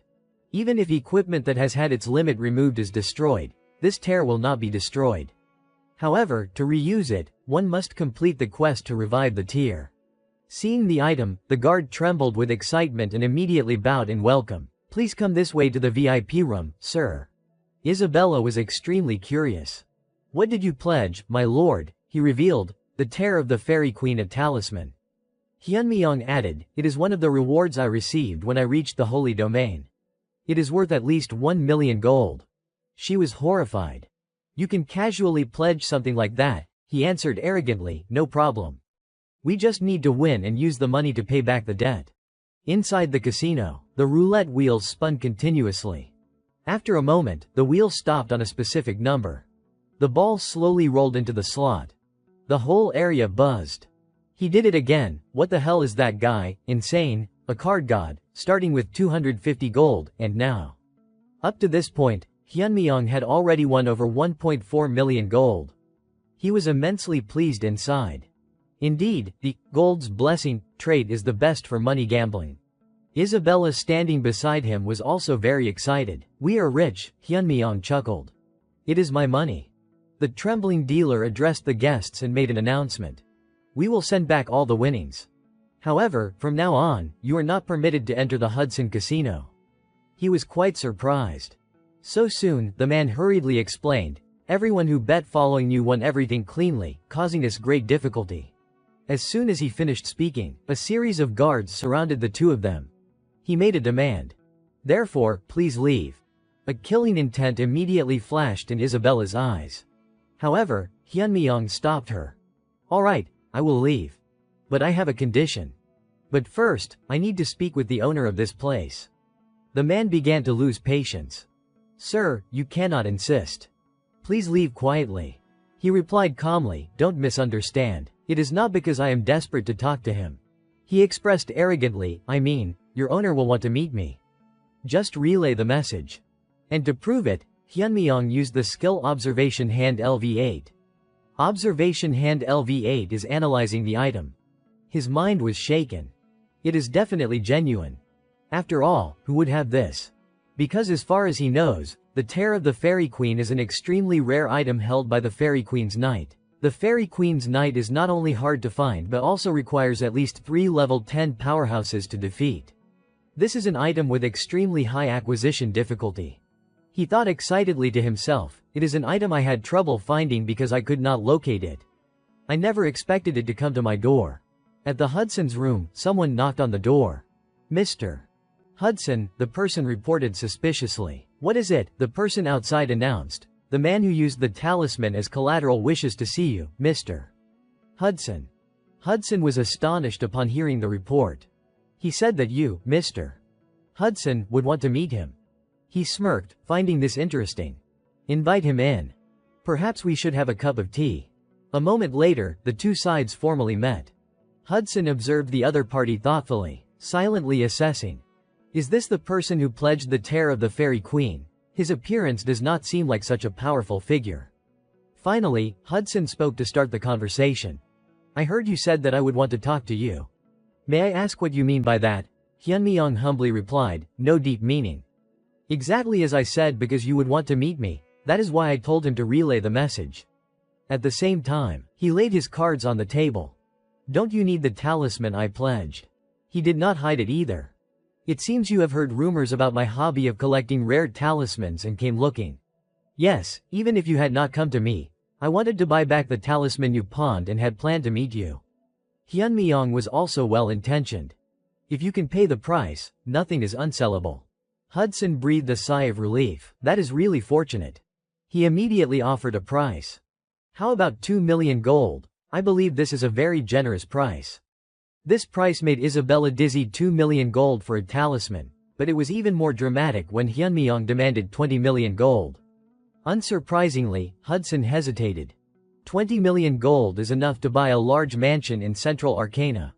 No matter how rare this item is, at most it is only used to make weapons. Do you think it is worth that much? Hyunmyeong remained leisurely. To me, it is not, Hudson refused. But to you, it is. Even for me, I cannot pay such a huge price for a collectible just because of a hobby. Hyunmyeong hinted, if it were truly just a collectible, then that would be the case. Furthermore, Hyunmyeong revealed, the tear of the Fairy Queen is not simply a talisman for you. It is an indispensable item for joining the city council. Hudson's silence proved that was correct. The standards are set. The minimum condition to join the city council is to reach level 10. But to break through the level 10 barrier, one must rely entirely on one's own strength. And for a non-combat system person like you, that is a difficult condition. Therefore, you need an item that can remove the minimum stat requirement for equipment, the Tear of the Fairy Queen. Because you must use equipment higher than your own level to compensate for your lacking combat ability. Not only that, Hyunmyeong also knew the reason clearly. Moreover, a merchant who only runs a casino, the reason you want to join the city council is not it to gain recognition from your fiancé Serengeti's family. Hudson became completely pensive upon hearing that name. The girl named Serengeti, the only daughter of the Marquis Weiser family of the Valen Kingdom. In the past, Serengeti was known as the Silver Knight, leading a 500 knight squadron, and was the one who entered the Great Demon Realm expedition with me. However, in the chaotic battle to save me, she sacrificed her legs to the Demon King. My right arm. When I read that, I only thought her action was a plot event. That was before I came to this world, when Pangea was simply a game for a period of time. But after the character Wilhelm died and I arrived here, the moment I realized that those I thought were NPCs could be players. At the same time, I suddenly remembered the words Serengeti had said, if I cannot return from the expedition, please deliver this for me. System notification, you have received Serengeti's necklace. Hyunmyeong was puzzled. What is this? The system introduced in detail, Serengeti's necklace. This is a precious necklace containing a photo of Serengeti and her fiancé Hudson. He was skeptical. Was this setting there originally? Because when I skimmed through Serengeti's character info that I knew, there was no fiancé at all. Hyunmyeong thought of a possibility, a person who influenced the NPC, making it follow given settings. The reason an NPC easily accepts a suddenly appearing setting Hudson. He is definitely a player who has integrated into this world like me. Indeed, the name Serengeti had made him freeze. I have never told anyone. How do you know that truth? He silently speculated that Hudson was probably a player who entered this world long before him. I must extract as much information about this world and about players from this guy as possible. Therefore, Hyunmyeong pretended, I did not know. I heard it. The stars told me. Hudson was astonished. What, you mean you are a starbearer? Seeing the fish had bitten, Hyunmyeong continued to bait. I am not forcing you to believe, but I can help you achieve what you want. I can help without taking a single coin, as long as you accept one simple condition. He was quite anxious. A condition? Hyunmyeong seized the opportunity. It is simple. Tell the stars the story of your life. After hearing that story, I will decide whether to help you or not. Hyunmyeong even threatened. However, everything you tell must be the truth, because the stars only favor honest people. Hudson began to hesitate. The story of my life, this was within his expectations. He would be very hesitant. A starbearer is not an NPC one easily meets. But to casually reveal one's information, he would suspect I might be a hunter disguising my identity. In this game, hunters are NPCs who hunt players. They call players sinners and execute them upon discovery. The number of players who died by their hands is countless, and their methods of approach are also diverse. There are many ways to be found out, so the only way is to be careful yourself. Not only that, in Pangea, revealing personal information is akin to suicide, so people usually hide their identities.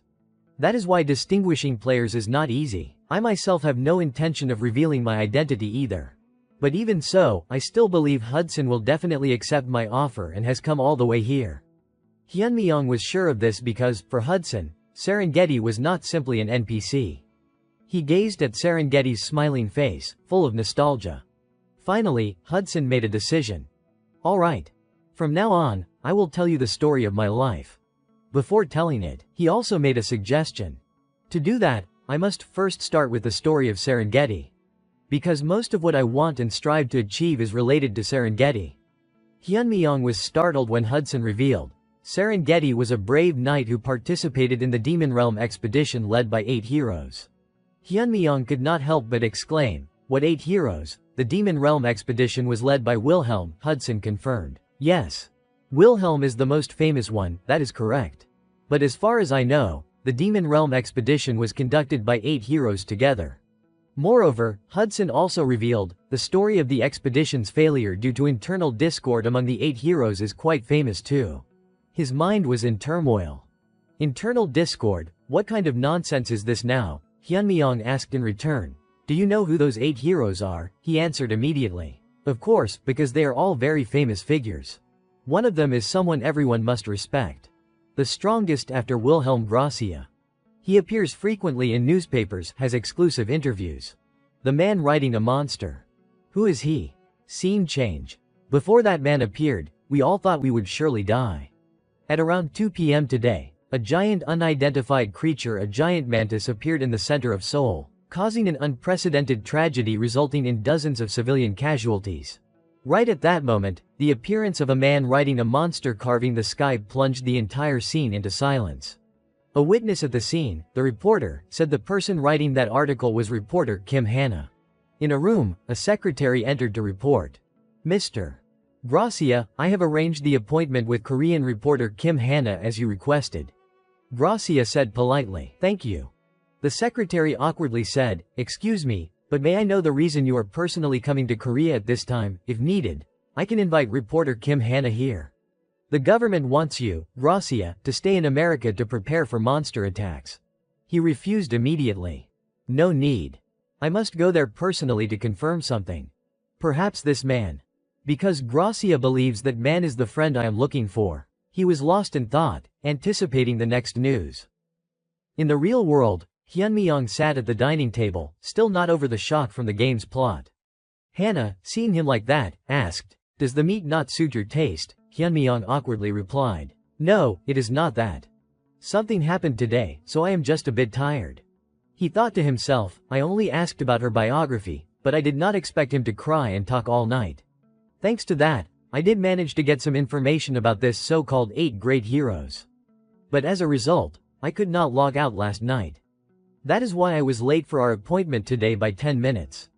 Hyunmyeong said to Hannah, by the way, this place is expensive, right? I am not sure if I should be freeloading off you so shamelessly like this.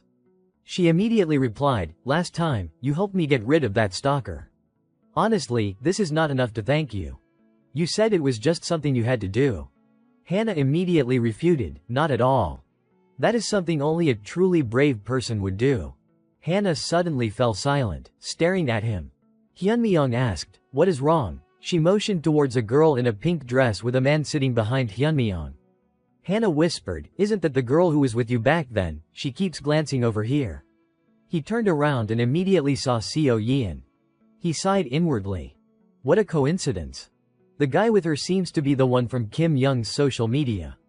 Hyunmyeong recalled his words to her. Seo Yeon, does your current boyfriend know you are meeting me? If you are planning to manage your fish pond, you should not just delete your profile picture.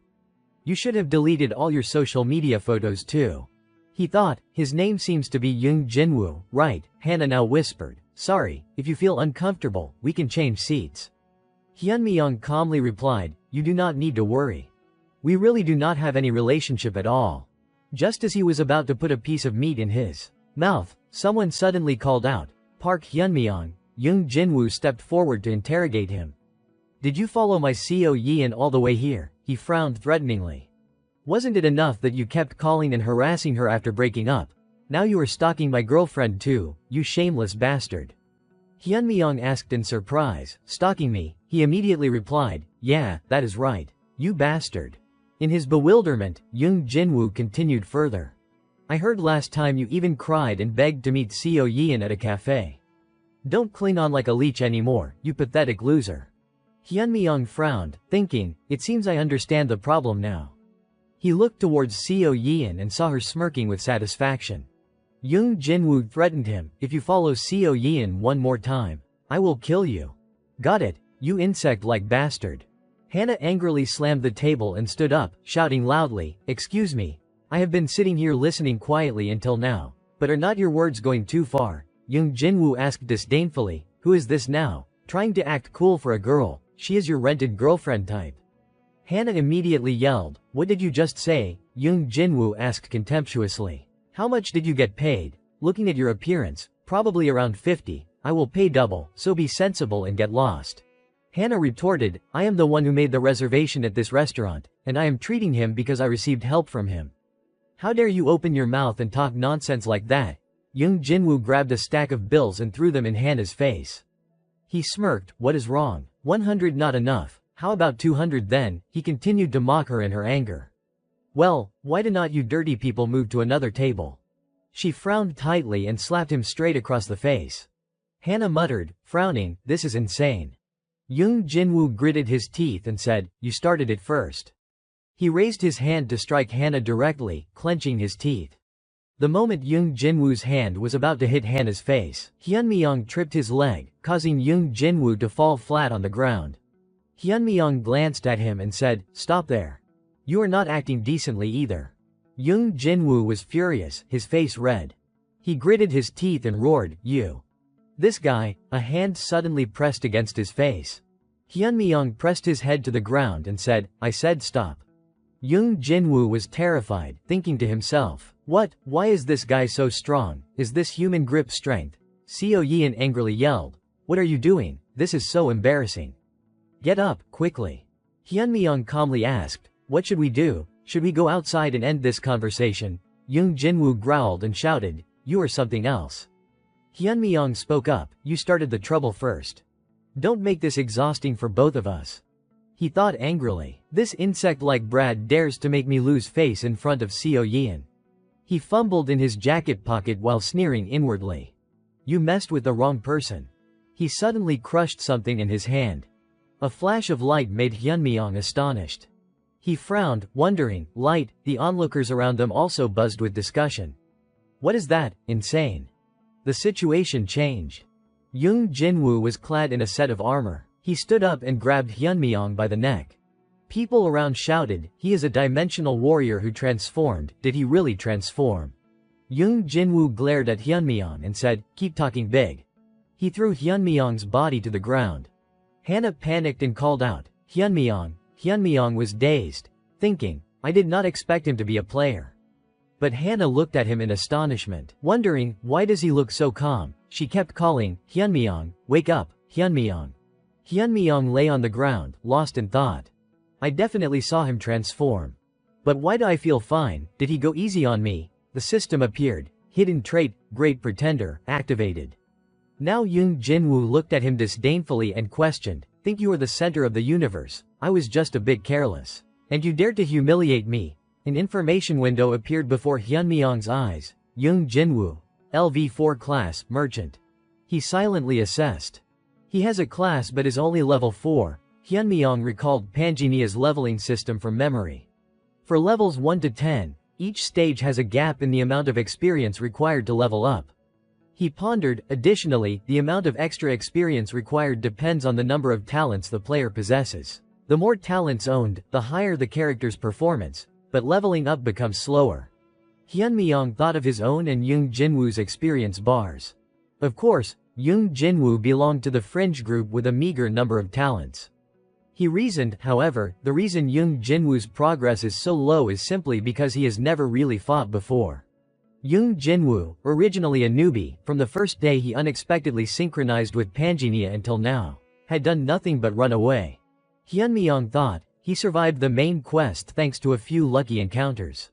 I can imagine the moment he leveled up and obtained the merchant class. Hyunmyeong thought, after getting a fairly high-tier class thanks to another stroke of luck. He continued thinking, he could probably log out as a reward for making the rankings. He never returned to Panginia again. Hyunmyeong still lay on the ground, thinking, I do not need to look to guess. Not everyone starts with a heart of the iron-blooded monarch like me. Adapting certainly is not easy. Seo Yeon rushed towards Young Jinwoo. She hugged his arm and said, "That is enough, let us go. Everyone is watching." He said disdainfully, "Yeah, my mood is ruined. Let us go." Before leaving, Young Jinwoo turned around, then uttered a threat. "Park Hyunmyeong or whatever, thank Seo Yeon that you are still alive. Don't cling to Seo Yeon ever again, got it?" Hyunmyeong just silently watched him. He thought to himself, a player who shows off to the whole world, wasting his remaining golden law time like that. He won't live long. Hannah ran over and asked, "Hyunmyeong, are you okay?" He sat up and said, "I am fine." She said angrily, "Let us call the police and have them arrested right now." Hyunmyeong immediately stopped her, "Just let it go. We were the ones who acted first anyway." Hannah was surprised. "What, you said that was nothing. So let us just finish our meal." The ground suddenly shook. People in the restaurant panicked and shouted, "Earthquake," Hyunmyeong thought, this feeling. The cracks are starting to appear. A swarm of monsters charged into the restaurant. Hyunmyeong wondered, is the invasion starting again? Hannah exclaimed in shock. "Monsters." She panicked and screamed, "Run, quick." Hyunmyeong rushed over, covering her mouth and saying, "Wait a moment." He looked at the monsters smashing things around and the panicked people running out of the restaurant. Hannah, after a moment of silence, realized, they are not attacking people. Hyunmyeong frowned, thinking, should I call it lucky that the chit bugs appeared? They are scavengers at best. As long as we do not attack first, that thing won't appear. At that moment, the monsters also rushed towards Young Jinwoo and Seo Yeon. She hid behind Young Jinwoo and screamed, "Do something." He raised his hand, creating a flame, then aimed it at a monster. Hyunmyeong inwardly cursed, "This idiot." He shouted to stop him, "Don't attack." The flame pierced through the monster's body. However, the monster's body dissipated. Young Jinwoo was astonished, wondering, one hit. He created another flame, thinking, maybe I am stronger than I thought.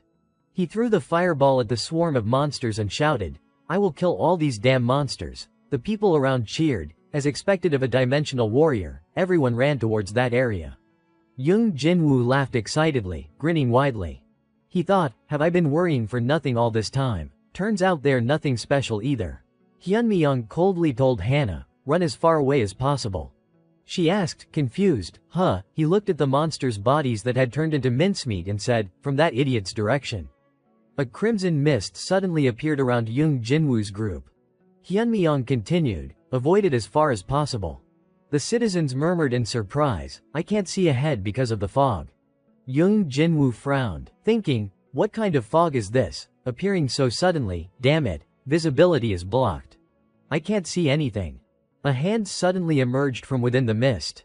A pair of hands covered Young Jinwoo's eyes. A pair of crimson eyes stared straight at him. It spoke amidst Young Jinwoo's terror. "Who?" The monster's entire body erupted with killing intent.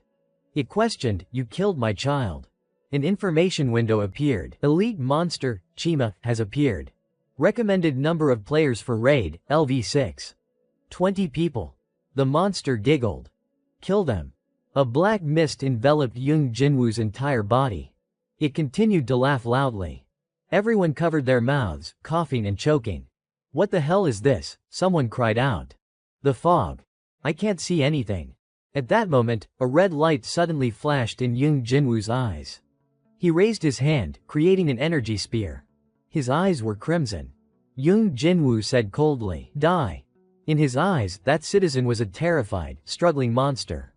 Young Jinwoo uttered, "You monster." A system window appeared. Effect of chit bug's blood has activated abnormal state. Hallucination.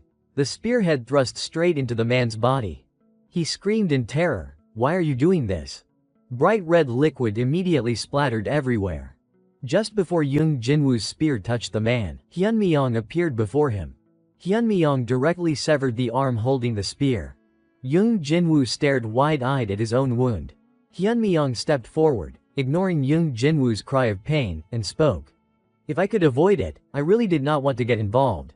But you should not cross the line." The black mist swirled around him. Hyunmyeong said calmly, "Come out." Wriggling bugs were crawling everywhere. They gathered in one spot. The elite monster immediately laughed. It appeared before Hyunmyeong and praised, "Not bad." It stared at Hyunmyeong, then laughed loudly. "There is a human here who looks quite tasty." The system appeared, "Elite monster, Chima Ba." Hyunmyeong silently frowned. Inside the red mist, Hannah called out in panic, "Hyunmyeong, where are you?" "Hyunmyeong," she suddenly heard footsteps. Hannah called out loudly again, "Hyunmyeong," she mumbled in confusion, "Hyunmyeong." Inside the mist, Hyunmyeong kept moving around, dodging the monster's attacks while counter-attacking. Hyunmyeong thought, "Luckily, the Chima Ba's mist has blocked their sight. It gave me a chance to transform. But just because I have transformed does not mean this is an easy fight." He frowned, thinking, if I did not know its attack patterns beforehand. Hyunmyeong frowned, looking at the monster's body, and thought to himself, "I would be mincemeat by now." The monster roared in astonishment. "Strange. Your physical stats clearly are not that high. How can you dodge all my attacks?" It looked towards Hyunmyeong, who was charging, and loudly questioned, "You move as if you already know my attacks." He gritted his teeth and ran towards it. The monster's body transformed. It sneered loudly, "Useless." Hyunmyeong jumped high, swinging his sword to sever a series of the monster's tentacles. He landed on the ground. Hyunmyeong thought, after Chima Ba's dodge sequence comes. He gritted his teeth and spun around. A rain of strange liquid struck him directly. Hyunmyeong thought, blood spit. He quickly grabbed a nearby table. Hyunmyeong used it to block all the liquid rain and thought, if that stuff touches me, I will get an abnormal status. The moment the rain stopped, Hyunmyeong sliced the table into pieces and charged at the monster. A tentacle suddenly attacked him. Hyunmyeong tilted his head to dodge. The tentacle retracted. The monster said admiringly, "I did not expect you to remember even that move." It did not spare its praise. "Amazing. Your dodging skills are extraordinary." The monster confidently declared, "But what is the point, if your attacks can't reach me?" Hyunmyeong spoke up. "Don't worry." He took out a stone and said, "I will pierce your head soon." The system appeared, used the talisman, Tear of the Fairy Queen. His feet were enveloped by a pair of boots. A notification appeared, equipping, Shoes of Hermes. Stats are lower than requirements. Tear of the Fairy Queen significantly reduces the equipment requirement for Shoes of Hermes. A set of armor enveloped his body. The system appeared again, equipped, Michella's armor. Equipped, Michella's helm. Hyunmyeong gripped his sword and took a defensive stance. The system reported, activated Michella set attribute. Sky Dragon Seal. Activated, Shoes of Hermes attribute. Acceleration. Hyunmyeong thought, luckily, I bought these at the secret auction beforehand. And sorry about this, Hudson. If I could avoid it, I really did not want to use the Tear of the Fairy Queen. An attribute window appeared, Shoes of Hermes, Wind Swiftness. Shoes modeled after the feet of Hermes, the wind god. Rumored to be from the Temple of Wind. The wearer can run as fast as the wind but cannot enter the Temple of Wind while equipped. Requires all stats of 40 or higher. The talisman, Tear of the Fairy Queen, reduces all stat requirements by 20%. Agility +3. Activates, acceleration. Hyunmyeong quickly charged towards the monster. He thought, even so, I will keep my promise. No matter what happens. The system notified, used the talisman, Tear of the Fairy Queen. A tentacle stabbed straight towards him. Hyunmyeong's eyes widened in surprise. He immediately retreated, avoiding the attack. Hyunmyeong stomped the ground. Cracks immediately appeared. He launched himself straight at the monster. He frowned tightly, staring at it. He flew behind the monster. Hyunmyeong raised his sword. The monster warily turned around. It roared, "You bastard!" A series of spikes on its back immediately shot straight at Hyunmyeong. He swung his sword, knocking the spikes away. Hyunmyeong slashed straight down, cleaving through a large spike. He looked up, glaring at the monster. A series of tentacles it controlled focused their attack on Hyunmyeong. A tentacle sent Hyunmyeong flying. He gritted his teeth. The pressure from the blow made him cough up blood. His entire body was pushed far back. From behind him, the armor suddenly sprouted something jet black. The system displayed the Michella set attribute. A pair of dragon wings grew from the armor. The system notified, activated, Sky Dragon Seal. The monster opened its maw and roared. You still have tricks up your sleeve. It shot a stream of black mist towards him.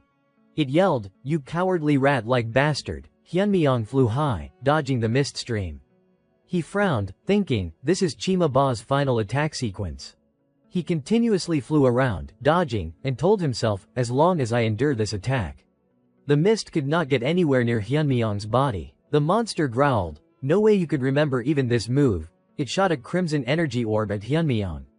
It cursed, "Die, you little mouse." The energy stream immediately enveloped Hyunmyeong's body.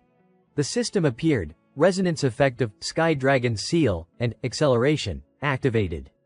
Fierce wind activated. The wings stirred up a gust of wind, instantly dispersing the energy stream. The monster's eyes widened in astonishment. "You used wind to disperse my poison." Hyunmyeong panted from exhaustion while thinking. Chima Ba has 4 attack sequences: dodge, blood spit, spike shot, and poison mist. After using all sequences for a brief moment, he thought, Chima Ba will enter a confused state. Hyunmyeong looked at the monster and recalled, while confused, Chima Ba is incapacitated. However, once the confused state ends, the next cycle begins with enhanced moves. He tightened his grip on the sword and charged at the monster with all his speed. Hyunmyeong thought, therefore, this is the only chance to win. The monster panicked and roared, "Wait!" Hyunmyeong charged. Sword light flashed. He plunged the sword into its head and said, "I told you." Bright red liquid erupted everywhere. Hyunmyeong repeated coldly, "I will pierce your head." A furious whirlwind of rage enveloped the figure trampling the monster. You have defeated the elite monster child Mamba. Contribution, 100%. Absorbing fragment of the broken golden law. Remaining time, 10 minutes. Remaining time for fragment of the broken golden law, 47, 56, 39 seconds. Until Pangenia's collapse, 9.1%. You have obtained lucky dice. The onlookers saw the mist dissipating. Hannah, in a state of chaos, looked around with frantic eyes. What is this? Is it finally over? What just happened? She caught sight of a figure grabbing a white cloak. The reporter girl, full of suspicion, recalled what had just happened moments ago, that man from earlier. Hannah intended to approach, stepping forward while calling out, "Excuse me, are you the one who saved me last time? Do you remember me?" The gaze from within that cloak turned towards her. "You are safe now." At that moment, a notification appeared, effective invisibility cloak activated. The reporter girl reached out her arm, wanting to hold on to something, but right then, the figure teleported away from that spot. "Please, talk to me a little." Hannah could not do anything in time and could only watch its back with a surprised gaze. In the space, only she remained with the dissipating smoky trails. A pair of boots appeared from another direction. The reporter girl was startled when she heard a call from behind. Hannah, Hyunmyeong appeared from behind with a white cloak, his face beaming. "Hyunmyeong," he scratched his head and spoke up. "I finally found you after we got separated in all that chaos." Hyunmyeong awkwardly approached and inquired, "Are you injured anywhere?" Hannah, without overthinking, cheerfully replied, "No, I am fine." Suddenly, her eyes widened, sparkling more brightly. Meanwhile, he was still talking while scratching his cheek with a finger that had a smear of blood, feeling relieved to see her safe. "I did not expect us to get caught up in something like this. Today must not be our day."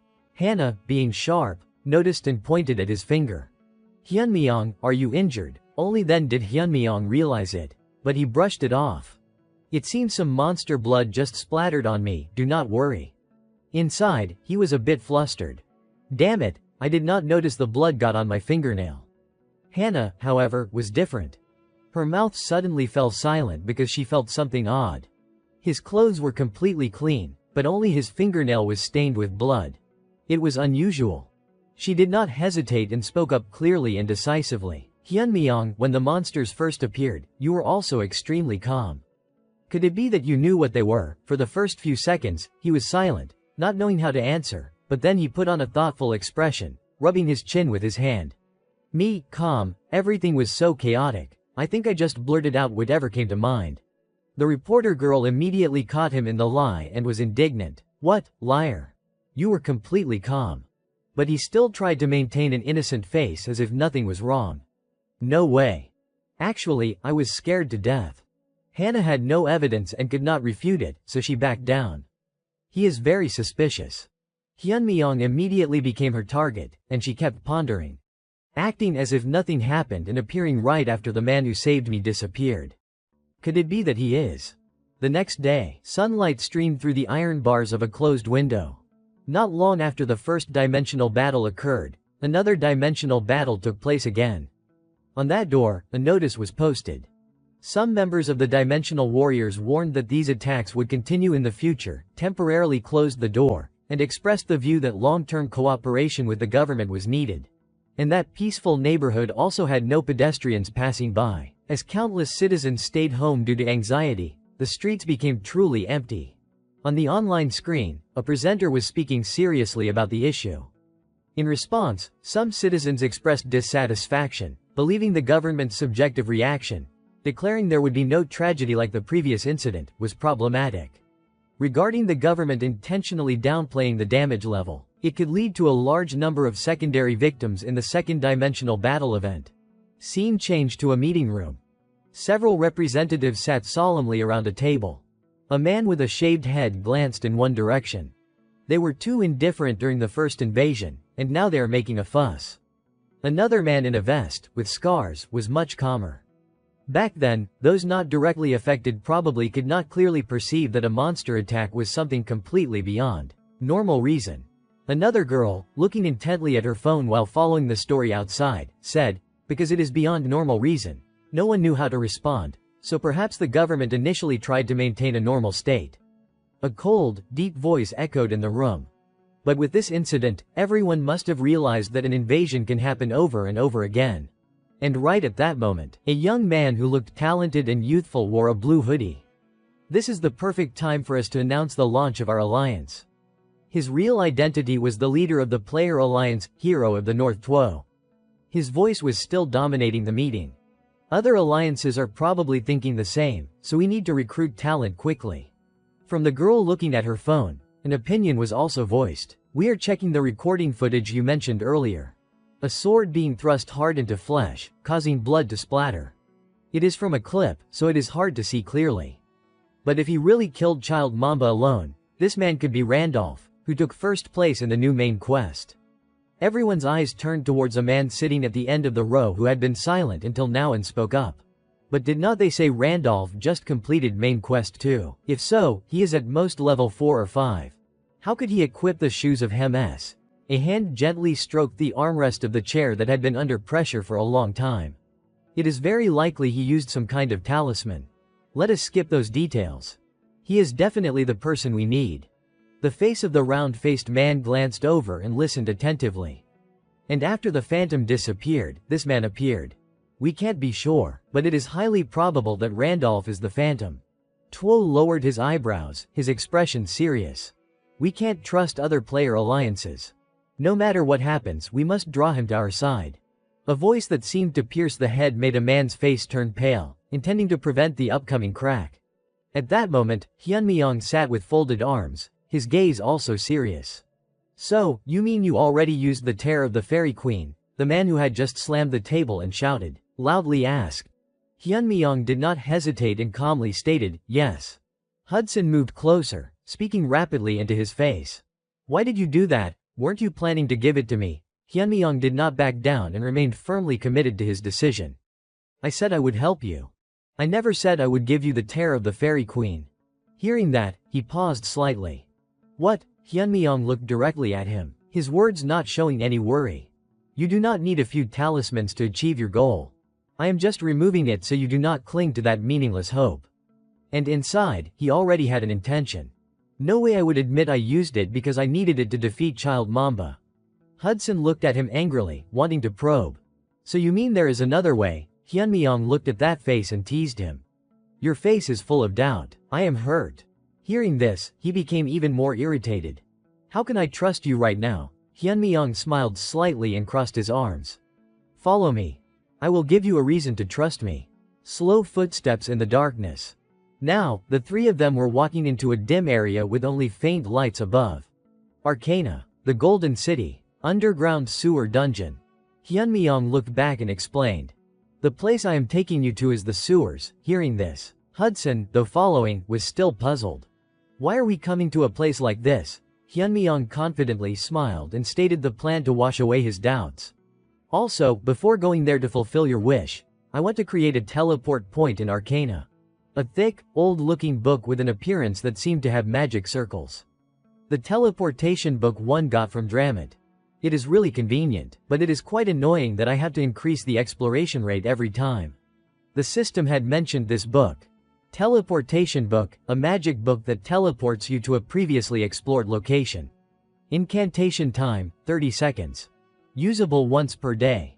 Registered teleport point, Desert Holy Domain. And knowing that, he had intended in his mind to explore all of Arcana. But with the time we have, that is impossible, so I will settle for the sewer dungeon. Now, after walking a considerable distance, Hudson suddenly stopped and exclaimed loudly, "Wait, are we really planning to explore the sewer dungeon with just the three of us? It is too dangerous." He was worried about something and urgently informed them. "The worms that live here are monsters. It is a dungeon raid boss. You need at least 6 level 8 players to dare try it." His footsteps stopped at the edge of a chasm. Hyunmyeong boldly smiled towards the two, even though he already saw 2 crimson eyes ahead. "I know a giant rat with 2 crimson eyes and a drooling mouth. The dungeon raid boss monster. Mutant sewer rat has appeared. Recommended raid party, LV8. 6 people." The pitch-black eyes of the monster flashed with a spark of light. Its wide, multi-toed foot stomped the ground, causing it to crack. A surge of green energy blasted towards them. Each of the 3 had different expressions as they saw the energy slashes passing right over their heads. Hudson was anxious and somewhat intimidated each time he saw the rat monster, a monster that used speed as its attack weapon. Normally, the basic tactic is for 6 people to form a full party, corner it, and hunt it. But we came in here without any preparation. That rat used its sharp gaze and charged with rapid speed. He thought, what the hell, doing such a reckless thing? Hyunmyeong remained very calm, turning around and lightly reminding Isabella. Isabella did not need a verbal reply. Her face darkened, and she quickly charged towards the rat in the 10 of the clock direction. Its eyes widened upon seeing her icy cold face. Hyunmyeong did not need to lift a hand, just watched as the rat was beaten to a pulp. If you grasp its pattern, its speed does not matter. In front, Isabella focused intently, aiming for the rat. Of course, that was only possible because Isabella was a character whose combat ability had been raised to a level completely different from ordinary characters. At that moment, Hudson was sweating profusely, his eyes wide in disbelief at the scene. He was startled when he heard Hyunmyeong call his name. Hudson. Hyunmyeong looked straight into his eyes while clenching his fists tightly. "I will keep my promise to you. No matter what happens, do not doubt me." The corner of his mouth curled into a smile, his gaze firm and resolute. "If I say I can do it, I definitely will." Hearing such words, Hudson could only be speechless with surprise. The scene shifts to another location, where a subordinate approaches and reports to the man standing there. "Captain, I have checked the entire surrounding area, but there is absolutely no trace. It seems even the people in the building at the time were completely unaware. That man is the Alliance captain, the hero player Son Jang." He scratches his head and sighs, saying, "This is truly unpredictable. Like ghosts and gods." The subordinate asks Son solemnly, "Should we go see Jin Woo again?" Hearing this, he seriously replies, "Forget it, he seems to have lost his mind. He went mad from the shock of having both arms severed. Going to see him again would just be a waste of time." Indeed, Jin Woo now seems like his soul has been snatched away, his spirit completely unstable. The two continue walking, the subordinate following behind, asking curiously, "What about Kim Hana? She seems to know something." Son leisurely responds, "So, you mean we should charge into the broadcasting station?" The subordinate quickly corrects himself, "Not that, but we could wait at the entrance." Son seriously warns him, "Don't touch her, it is too troublesome." Faced with this warning, the subordinate grows even more curious and asks, "Does Kim Hana have some backer?" Son turns his head to look at him and asks in return, "Do you know about Gracia coming to Korea?" That subordinate obediently nods. "Yes, that matter is driving all Korean players crazy." Son nods, satisfying his subordinate's curiosity. That personage will personally conduct a one-on-one interview with Kim Hana. The scene shifts to another location. Kim Hana is standing opposite Gracia amidst a flurry of camera shutter sounds. He looks down at her from his height advantage, not speaking for a long moment before finally saying, "Gracia here." Kim Hana, with a tense expression and sweating profusely, speaks, "It is a great honor to meet you. I am Korean reporter Kim Hana." Back to Son's location, the subordinate foolishly asks, why did he fall in love with her at first sight? Son does not turn around, only leisurely says, "Who knows?" In short, this idiot says do not poke the hornet's nest. As Son walks forward, he thinks, Gracia, without the Shadow Monarch, is the strongest player in name and reality. Such a figure personally coming to Korea to interview a small-time reporter, honestly, I am curious too, but if it involves Gracia, it is best to stay as far away as possible. Even slightly offending him would crush this entire alliance to dust. Even in thought, he dares not harbor a single disrespectful idea about Gracia. Cut back to the dungeon. The space is stained with fresh blood. A young man is slumped against the wall, a long streak of blood behind him. A cold voice sounds from above, "Finished already." That young man grits his teeth and says, "What kind of trick are you trying to pull? Player versus player PK is forbidden in the real world." That cold voice sounds again. "Forbidden, who says?" The man on the ground shouts, "Lord Gracia himself, preparing for the invasion, declared PK between players forbidden in reality. And if Lord Gracia finds out..." He has not even finished speaking when the cold, firm hand of the man before him shoots out and clamps over his mouth. The other man plunges a knife into his neck and says in a low, fierce tone, "Then tell Gracia to come save you right now, idiot." In an instant, blood once again dyes a large patch of ground red. The man finishes the job and turns to leave. Bloody footprints stretch across the ground. Simultaneously, the system announces a ranking change, registered on the class ranking board. "Congratulations! The player Slayer has obtained the benefits of the secret auction." The man walks away laughing, discarding his disguise. He thinks to himself, Randolph, he must be the Shadow Monarch. Otherwise, there is no explaining the points he has accumulated. He definitely won't hesitate to immediately challenge the main quest. "Fine, I will wait there. We will meet again soon, Shadow Monarch. You will definitely die by my hand." The more he thinks, the more twisted his expression becomes, the long scar on his face tightening with hatred. The scene shifts to another location. Something has clearly happened. A large open area is obscured by swirling dust. Before the sand can even settle, it is disturbed by a large, strange foot with sharp claws. From behind the curtain of dust, a monster with multiple heads and crimson eyes emerges from the haze. Behind that monster, two blurry human figures appear. Park Yun stands with his arms crossed, frowning at the monster. He thinks to himself, what rotten luck. The initial goal was just to register a teleport point at the sewer dungeon. Earlier, his group had dealt with a mutant rat monster, its blood splattered everywhere. Park Yun takes out a dazzling, glittering stone from the rat monster's body. Information about the glittering stone quickly appears, mutant rat monster core. Unidentified core material that caused the rat monster's mutation, if fed to beasts, can cause mutation. Occasionally used as material for special tools or equipment with hidden properties. Possessed by the Beast Lord for strengthening beast souls.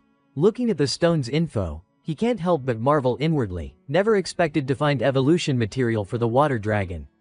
Thanks to this, we will arrive sooner than planned. After pondering for a moment, he turns to ask the man opposite him. Hudson, have you settled the casino properly? The man, asked this, immediately replies, yes, I have handled everything as you instructed. He lowers his head, his voice steady, though it is a pity about the casino, if I have to leave for a long time, it can't be helped. Compared to marriage with Serengeti, that is nothing. Besides, without me there, the surrounding scum would not leave the casino alone anyway. More importantly, I have decided to trust and follow the Fate Weaver. Saying this, a trace of emotion flashes in the depths of his eyes. Hudson ponders silently, and above all, the girl named Isabella hunted the mutant rat monster alone, quite formidable. But this person's actions are as if he foresaw everything. He must be an extraordinary person. If I miss this chance, who knows when I will have another such opportunity. Yun quirks the corner of his mouth, gives a faint smile, and then says, is that so, then there is no need to worry about money anymore. Inwardly, he commends, good thinking. Now we can focus wholeheartedly on leveling up and walking the path of the Fate Weaver. Isabella, sitting to the side, thoughtfully reminds, I can hear your thoughts, you know. Hudson breaks out in a cold sweat and hesitantly asks, "So, where are we going?" Yun hears his question and asks with surprise, "Haven't I told you?" "Yes." Hudson nods in reply, "I do not recall hearing it." Yun answers solemnly, "A masterpiece that will fulfill your wish." A masterpiece to realize Hudson's request and also the starting point for main quest number 3. We are going to the Spirit Tower. Time passes quickly.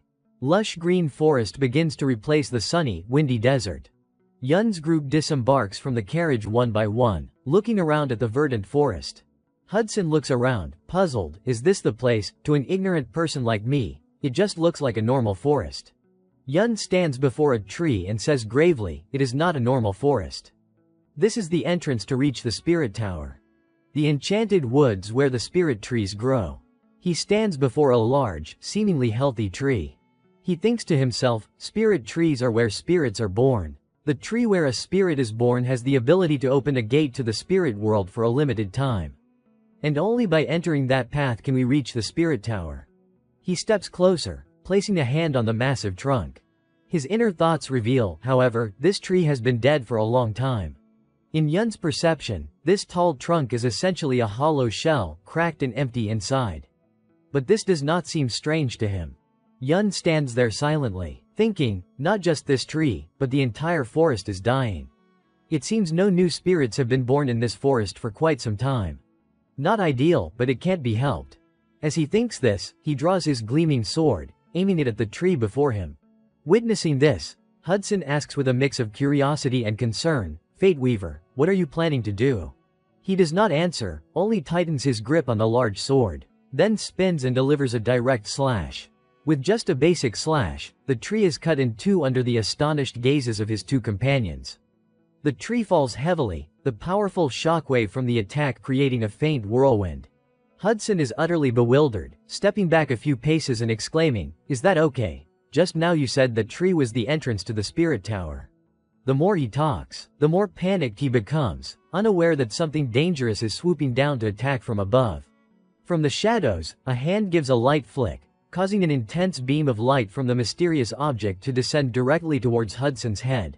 However, Isabella reacts extremely quickly, drawing her sword and lunging forward, protecting him and deflecting the fatal blow with a swing of her hand. But things do not stop there. The attack was so powerful that her hand is severely injured, and the enemy before them shows no sign of relenting. A leisurely voice sounds from among the large branches, even-toned yet full of authority. "I did not expect that to be blocked." "Not bad, human woman." The man with white hair and the authoritative voice is none other than the Lord of the Whispering Woods. The level 9 High Trent. Hudson, sitting on the ground, sees the figure and exclaims in utter astonishment, "Impossible, a High Trent." The High Trent standing above says in a stern tone, "I thought you were merely lost travelers, so I generously opened a path for you to pass through the forest. Yet you dared to cut down a spirit tree." His words carry an unspoken threat, and now he is not alone. "You lot truly have no fear." As soon as the words end, the forest guardians, level 7 wood sprites, appear, surrounding the entire spirit tree area. Yun's group quickly assesses the situation, at least over 50 of them. Isabella frowns tightly, calculating inwardly, if that many attack simultaneously, there is no hope. In the worst case, we must get the Fate Weaver to escape. While she is anxiously calculating, Yun steps forward from behind, his voice ringing out, "Don't vent your anger on the wrong person. I am the one who cut the tree. If I had not done that, how long were you planning to hide before showing yourselves?" Hearing his words, the High Treant's brows furrow, "This madman." Yun looks up at them and says, "Come down. I want to talk to you."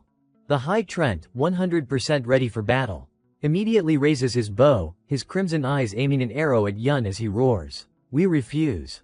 Yun shows not a trace of fear, instead speaking very calmly, "Do you intend to just watch this forest die?" As soon as these words are spoken, the High Treant's hand involuntarily pauses. His eyes widen in astonishment. "What?" In response to that astonishment mixed with suspicion, Yun steps forward, looking straight into his eyes and saying with confidence, "I will revive this dying forest." As if to add credibility, Yun seriously analyzes, there are no spirits left in this forest to breathe life into it anymore. If no new spirits are born, the entire forest will die soon. You understand this best. Open the gate to the spirit tower. I will give this forest a spirit. Hearing this, the High Trent frowns and retorts, nonsense. Even if we open the gate, the spirit tower is a place only the chosen can enter. He stares at Yun, questioning sternly, are you saying a person like you can enter the tower? Asking these questions, he does not believe it himself. It is truly impossible. Originally, to enter the spirit tower, one needs related talent, completes countless quests, and must experience countless coincidences to overcome the extremely low probability of entry. Among gamers, the number who have entered can be counted on one hand, let alone entering at his current level. That is not even a dream. Of course, that is if Randolph were a normal character. Facing the High Treant's hesitation and disdain, Yun does not say much but directly activates his hidden trait Nature's Friend. He says sternly, shut up and open the gate. I will take responsibility and save this forest. The High Trent, facing Yun Myong's confidence, also hesitates slightly and asks, you say you will save this forest? The other forest guardian spirits are not as easy to talk to. They roar fiercely, kill him, destroy the wood sprite, death to him, death, shoot him. Hudson and Isabella stand amidst the growls, unable to suppress their unease. The clamor does not stop, echoing throughout the spirit forest, death to him, kill him. Suddenly, a large hand is raised high along with a command, cease. The other spirits, hearing this, freeze in place, not understanding what their leader intends. The High Trent no longer stands still but jumps directly down from the high branch. He walks up to Yun Myong, stares at him for a moment, and then finally speaks those words. You must keep them. Having the High Trent place his trust in him, Yun Myong does not waver. He smirks and replies, don't worry, because I always keep my promises. I will return the spirits to this forest. The High Trent still speaks with half belief, half doubt, I do not expect you to succeed. I just think waiting to kill you after you fail is not too late either. Follow me. With that, he turns and leads his group deeper into the forest. A moment later, the group quickly arrives at a point within the forest. At a glance, no one would think it is a gate, as it outwardly looks just like a pile of rubble gathered together. The High Trent stands before the pile of stones and gravely introduces it to him. Now, with the forest dying, the only way to open the tower's gate is to use fragments of this spirit stone. He looks at Yun Myong and seriously warns, remember well, if you fail, you will immediately become fertilizer for this forest. Yun Myong crosses his arms over his chest and asks loudly, and what if I succeed? The High Trent, with a cold, sharp gaze, answers sternly, then I will bestow upon you a fitting reward. The moment the agreement with the High Trent is reached, his system quickly displays a notification, side quest, return the spirits to the forest. Reward, title, Friend of the Grove, the forest's gratitude. Failure penalty, 30 reputation, hostility with the forest. Reading the failure penalty, Yun Myong feels his blood boil, hostility with the forest, sounds grand, does not it? Before he can think much further, the High Trent raises his hand and announces loudly, prepare yourselves. From now, I will open the teleportation gate. As soon as his words end, an intense beam of light erupts directly from that gate. The light envelops Yun Myong's entire group. The light is indeed blindingly bright, forcing Hudson to shield his face with his hand, though it still can't block the light completely. Simultaneously, the system information rings out again. A teleportation gate leading to the spirit tower has been created. Only those granted permission may enter. Before the three of them now is a vast halo of shimmering starlight, incredibly magnificent. Hudson, brought into this space, is utterly astonished and exclaims, this is. He turns to Yun Myong in confusion and asks, Fate Weaver, have we entered the spirit tower? Yun Myong quickly corrects him, we are inside the teleportation gate leading to the tower. To enter the tower proper, we must first receive permission from this place. Hudson looks around, utterly bewildered, and asks further, permission, from whom? At that moment, a round orb with innocent eyes appears right before the group. Seeing it, Hudson whispers, a spirit, is it enough to just catch that one? Yun Myong answers loudly, number. Hudson looks at it for a while and then says softly, it looks rather cute, though.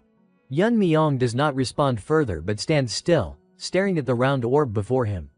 The round orb also looks back, its gaze sweeping back and forth over the three of them. It peers deeply into Yun Myong's eyes and then solemnly declares, I sense the aura of a druid. I will grant you permission to climb the tower. Simultaneously, the system notification sounds, hidden trait, nature's friend, of the druid has been activated. It then asks, are those people behind you your friends? Yun Myong seriously replies, yes. It asks further, comrades to whom you can entrust your back in your life. He answers leisurely, consider it so. After finishing its questions, it turns and leaves, its even-toned voice ringing out, all right, then I will grant permission to enter together. However, the tower's gate you must enter separately. As soon as the words end, the bodies of all three begin to dissolve. This situation leaves Hudson utterly bewildered. Isabella also mutters in question, this is. She looks towards Yun Myong and promises solemnly, I will return soon. Fate Weaver. In contrast to Isabella's calm, Hudson panics and shouts, my body is disappearing.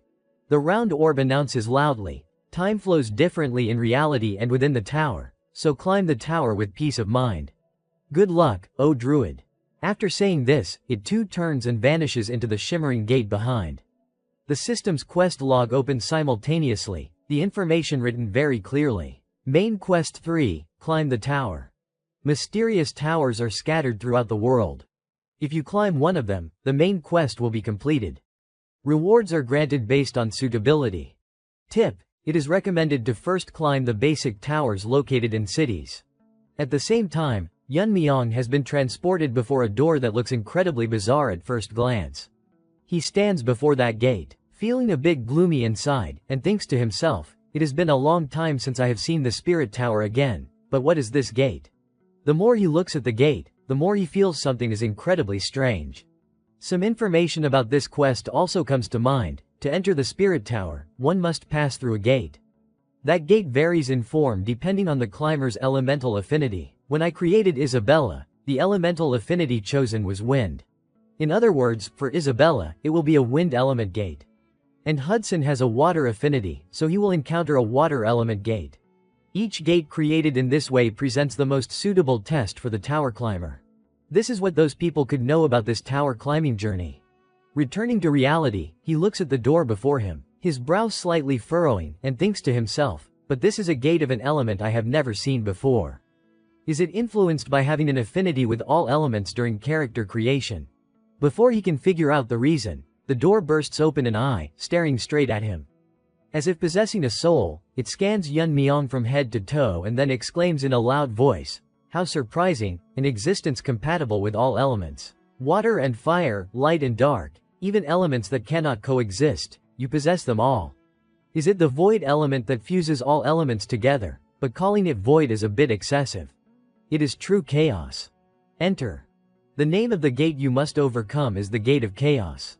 As it speaks, the door opens slowly, with a hint of heaviness. Yun Myong steps 1 foot inside, and the door kindly reminds him, oh, you who have opened the Gate of Chaos, never opened even once before, be careful. If swallowed by chaos, you will never be able to return. As the words end, he fully steps inside the gate. The initial view is not as terrifying as it seemed from the outside. He looks at the tightly shut door at the end of the splendid corridor and thinks to himself, the Gate of Chaos. Yun Myong silently recalls, for the past year, I have played Pangea almost without a day's rest. To say that as the gamer who has played Pangea the longest, I hold more information about this world than anyone else, is no exaggeration. Yet, in this Pangea, there are still countless things I do not know. A game so hellishly difficult it is unconquerable, yet it always fans the flames of the desire to conquer. In Pangea, there exist mysterious realms, and mysteries still exist like this. That is precisely why I can't bring myself to hate this game. Returning to reality, Yun Myong quirks the corner of his mouth into a smile, muttering smugly, the Gate of Chaos. Open for the first time, huh? He excitedly draws his sword, saying with great interest, then this time, I will be the first to conquer it. The moment the sword is drawn, a shadowy figure with silver-white hair appears right before him. The space is no longer lit but has shifted to a deadly darkness. The silver-haired person just stands there motionless, not turning around for a long while. After a long moment, he slowly turns his head, his face with tightly furrowed brows looking very formidable. This face astonishes Yun Myong immensely. He thinks to himself, Wilhelm, why does the character I painstakingly nurtured appear in this test? Before his thoughts can yield an answer, Wilhelm bursts forward at speed, pointing his sword towards him. In an instant, that cold blade can almost accurately target the artery in his neck. But in that 1,000-pound hanging by a hair moment, Yun Myong manages to squat down in time, avoiding a fatal blow. He quickly regains his composure. Yun Myong grips his own sword tightly, thinking to himself, the matter of Wilhelm appearing as a test can be dealt with later. Don't tell me I have to fight that top-ranked guy. He swings his sword forward for a direct thrust, but his opponent, for some reason, enchants his own sword with light. Yun Myong's mind is now utterly bewildered, thinking, I have to defeat him. The enchanted sword begins to swing straight down towards his head. Yun Myong looks at the sword hovering above him and silently screams inwardly. This was clearly created to be unconquerable by players. Wilhelm grips his sword, his massive figure menacingly looming over Yun Myong's shadow. This suffocating situation makes him unable to restrain an inner roar, Pangenia, this damn game. The scene shifts to this side, the sword is plunged forcefully into the ground. A moment later, Yun Myong suddenly slashes at his own arm. He is equipped with the Mashella armor, Mashella helmet, and Hermes boots. Thanks to this, he also realizes the sword cannot completely sever his arm. This means the attack power of his opponent and his own defense are not too far apart. Yun Myong carefully observes, are our ability stats really on par? Shortly after, the system notification appears. Effect of the Mashella's Heavenly Dragon set activated. Effect of Hermes' Divine Speed Boots activated. At this moment, a thought occurs to him, if it is just imitating the appearance. Immediately, Yun Myong activates it. The resonance effect Tempest between Heavenly Dragon and Divine Speed is triggered. At this moment, the burden in his heart can also be let go. There is no reason to fear. That guy, after being knocked far away, collides heavily and creates a large explosion. As the dust gradually clears, his arrogant face is revealed. A moment later, the silver-haired man frowns slightly. Yun Myong, holding his sword, charges straight down from above towards him. The silver-haired man quickly stands up and gently tilts his head to one side. Only now does he finally move his lips to question, here to reclaim past glory. Struck in his sore spot, Yun Myong can't help but freeze. Noticing this, the silver-haired man attacks. Is that feasible? Yun Myong does not answer, merely extends his arm. The next second, he grabs the man's head. What nonsense are you pulling? The silver-haired man widens his eyes and turns to counterattack, but Yun Myong angrily finishes him off. That damn fake. His head is now separated from his body, rolling on the ground. Now, Yun Myong takes out a potion, using one health potion after another. The next second, without hesitation, he drinks it, and the wounds from earlier recover. He gently wipes away the droplets still clinging to his chin and sighs. Lucky I used Hudson's money to buy health potions. A while later, other copies appear again, their eyes glaring at Yun Myong full of hatred. Facing this situation, he feels even more fortunate. If I had not brought them, I would probably regret it to death. Cut to the real world, the Red Building. In a luxurious room, a voice rings out, let us conclude the interview here. Kim Hannah bows her head and says in a low voice, thank you for coming all this way. Gracia politely replies, not at all. He frowns slightly, since the interview is over. I have a private question I would like to ask reporter Offer the Jot. Please turn off the recording. Hearing this, Kim Hannah can't help but feel a bit surprised. Ask me. Gracia says seriously, yes, just a simple question. Now, recalling as he asks, the man who appeared in the exclusive report written by reporter Kim Hannah. The man riding the monster's back. Who is he? Before that man appeared, we thought everyone was dead. Around 2 p.m. today, a giant unidentified creature, a giant mantis, appeared in the city center, causing dozens of citizen casualties, creating an unprecedented situation. At that very moment, the appearance of a man riding a monster that tore through the sky caused the scene to fall into momentary silence. Witness a present at the scene stated. Reported by Kim Hannah. Gracia's eyes show clear curiosity as he says this, tell me about that man. Everything you saw that day, not missing a single detail. Cut back to the in-game world. The scene now looks very gruesome. At this moment, a cold gust blows. Yun Myong stands at the center of the battlefield. At this moment, his body is also exhausted. Yun Myong's eyes show clear fatigue, his breathing ragged. How much time has passed? Seems like I have faced no less than 100 of them. Quite tiring. Thinking this, he immediately drinks a recovery potion. The fortunate thing is they are no longer being summoned, and there is no sign of a way up. Perhaps this is the highest floor already. A moment later, Yun Myung forcefully throws the empty potion vial to the ground. Now there are no more health potions left. Hope this means I have passed the trial. A while later, the corpses on the ground begin to dissolve. Witnessing this scene, he can't help but startle in alarm. Now they turn into shadows, then flies swirling above Yun Myung's head.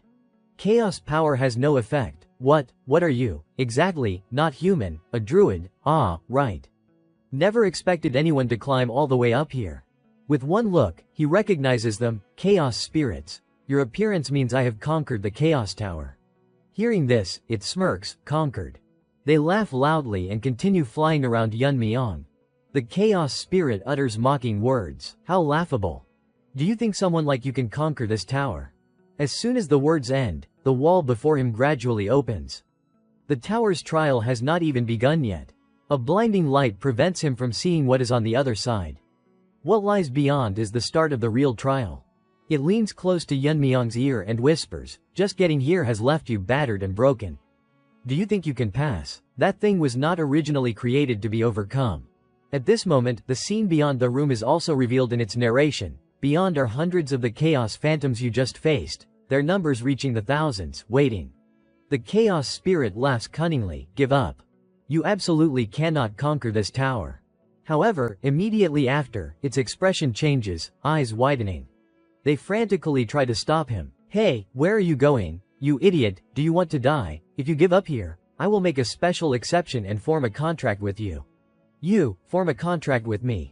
You will have a chaos spirit trying to persuade Yun Myung as effectively as possessing one. Why, form a contract with me? I will tell you the location of a world-unique piece of equipment. What about skills? I will give you the highest tier chaos system skill. According to his memory, the spirit tower determines the reward based on the gate entered. Passing through a fire gate yields a fire spirit token. A wind gate yields a wind spirit token. These tokens can be incubated to form a contract with a spirit of the corresponding attribute. The gate he entered is the Gate of Chaos, opened for the first time in Pangea. He thought he would receive a chaos spirit token as a reward. Yun Myung seems to have grasped the situation. Spirit tokens are rare to begin with, and this is the first time one's been obtained, so the chaos spirit token must be a top-tier reward. Yet, before even passing the trial, they are eagerly seeking to form a contract first. The more he thinks, the more determined he becomes. If that is the case, then beyond, there probably exists a reward even more valuable than the chaos spirit token. Now they can't help but yell. A foolish choice, turn back, this is your last chance. Only now does Yun Myung stop and question. Earlier you said there are many of the ones I faced back there, right? It confirms again, yes. Don't tell me you plan to face thousands of those phantoms. He speaks as he continues walking. It will definitely be difficult because I used up all my health potions fighting the ones here. But thanks to that, I have memorized their patterns to the point of nausea. Hearing this, the chaos spirit is slightly stunned. What?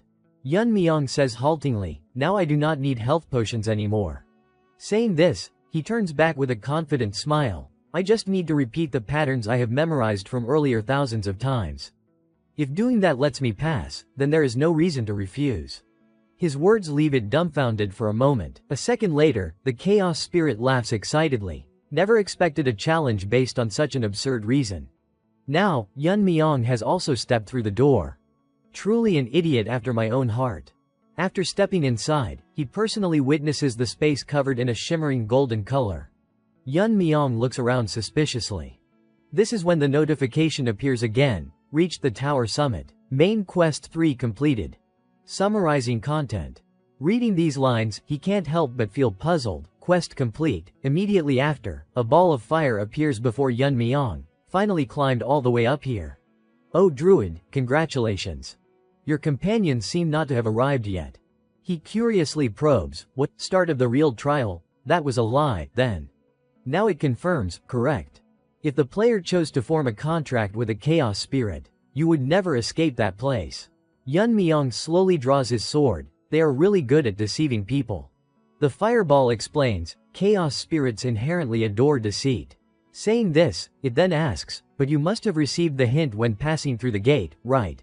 Hearing this, Yun Myong understands, so that is what it meant. Now it does not beat around the bush anymore. After all, the conquest reward must be received. Stretch out your hand, O druid. As he extends his hand, a surge of power draws it in, conquered the Chaos Tower. Granting Chaos Tower conquest reward. Yun Myong is still pondering inwardly, if it ends like this with nothing hidden, then the reward really is the Chaos Spirit token. Though a bit regretful, it is still a decent reward. However, what he receives is obtained Chaos Spirit token. Yun Myong widens his eyes in astonishment. His hand is enveloped by a black, void-like power. The system notification appears again. Hidden trait, celestial body. Countless feathers envelop. The system notification is also altered. After a moment, it returns to normal. Obtained celestial spirit token. Yun Myong looks in amazement at the thing in his hand, his voice halting, carrying confusion. What is this?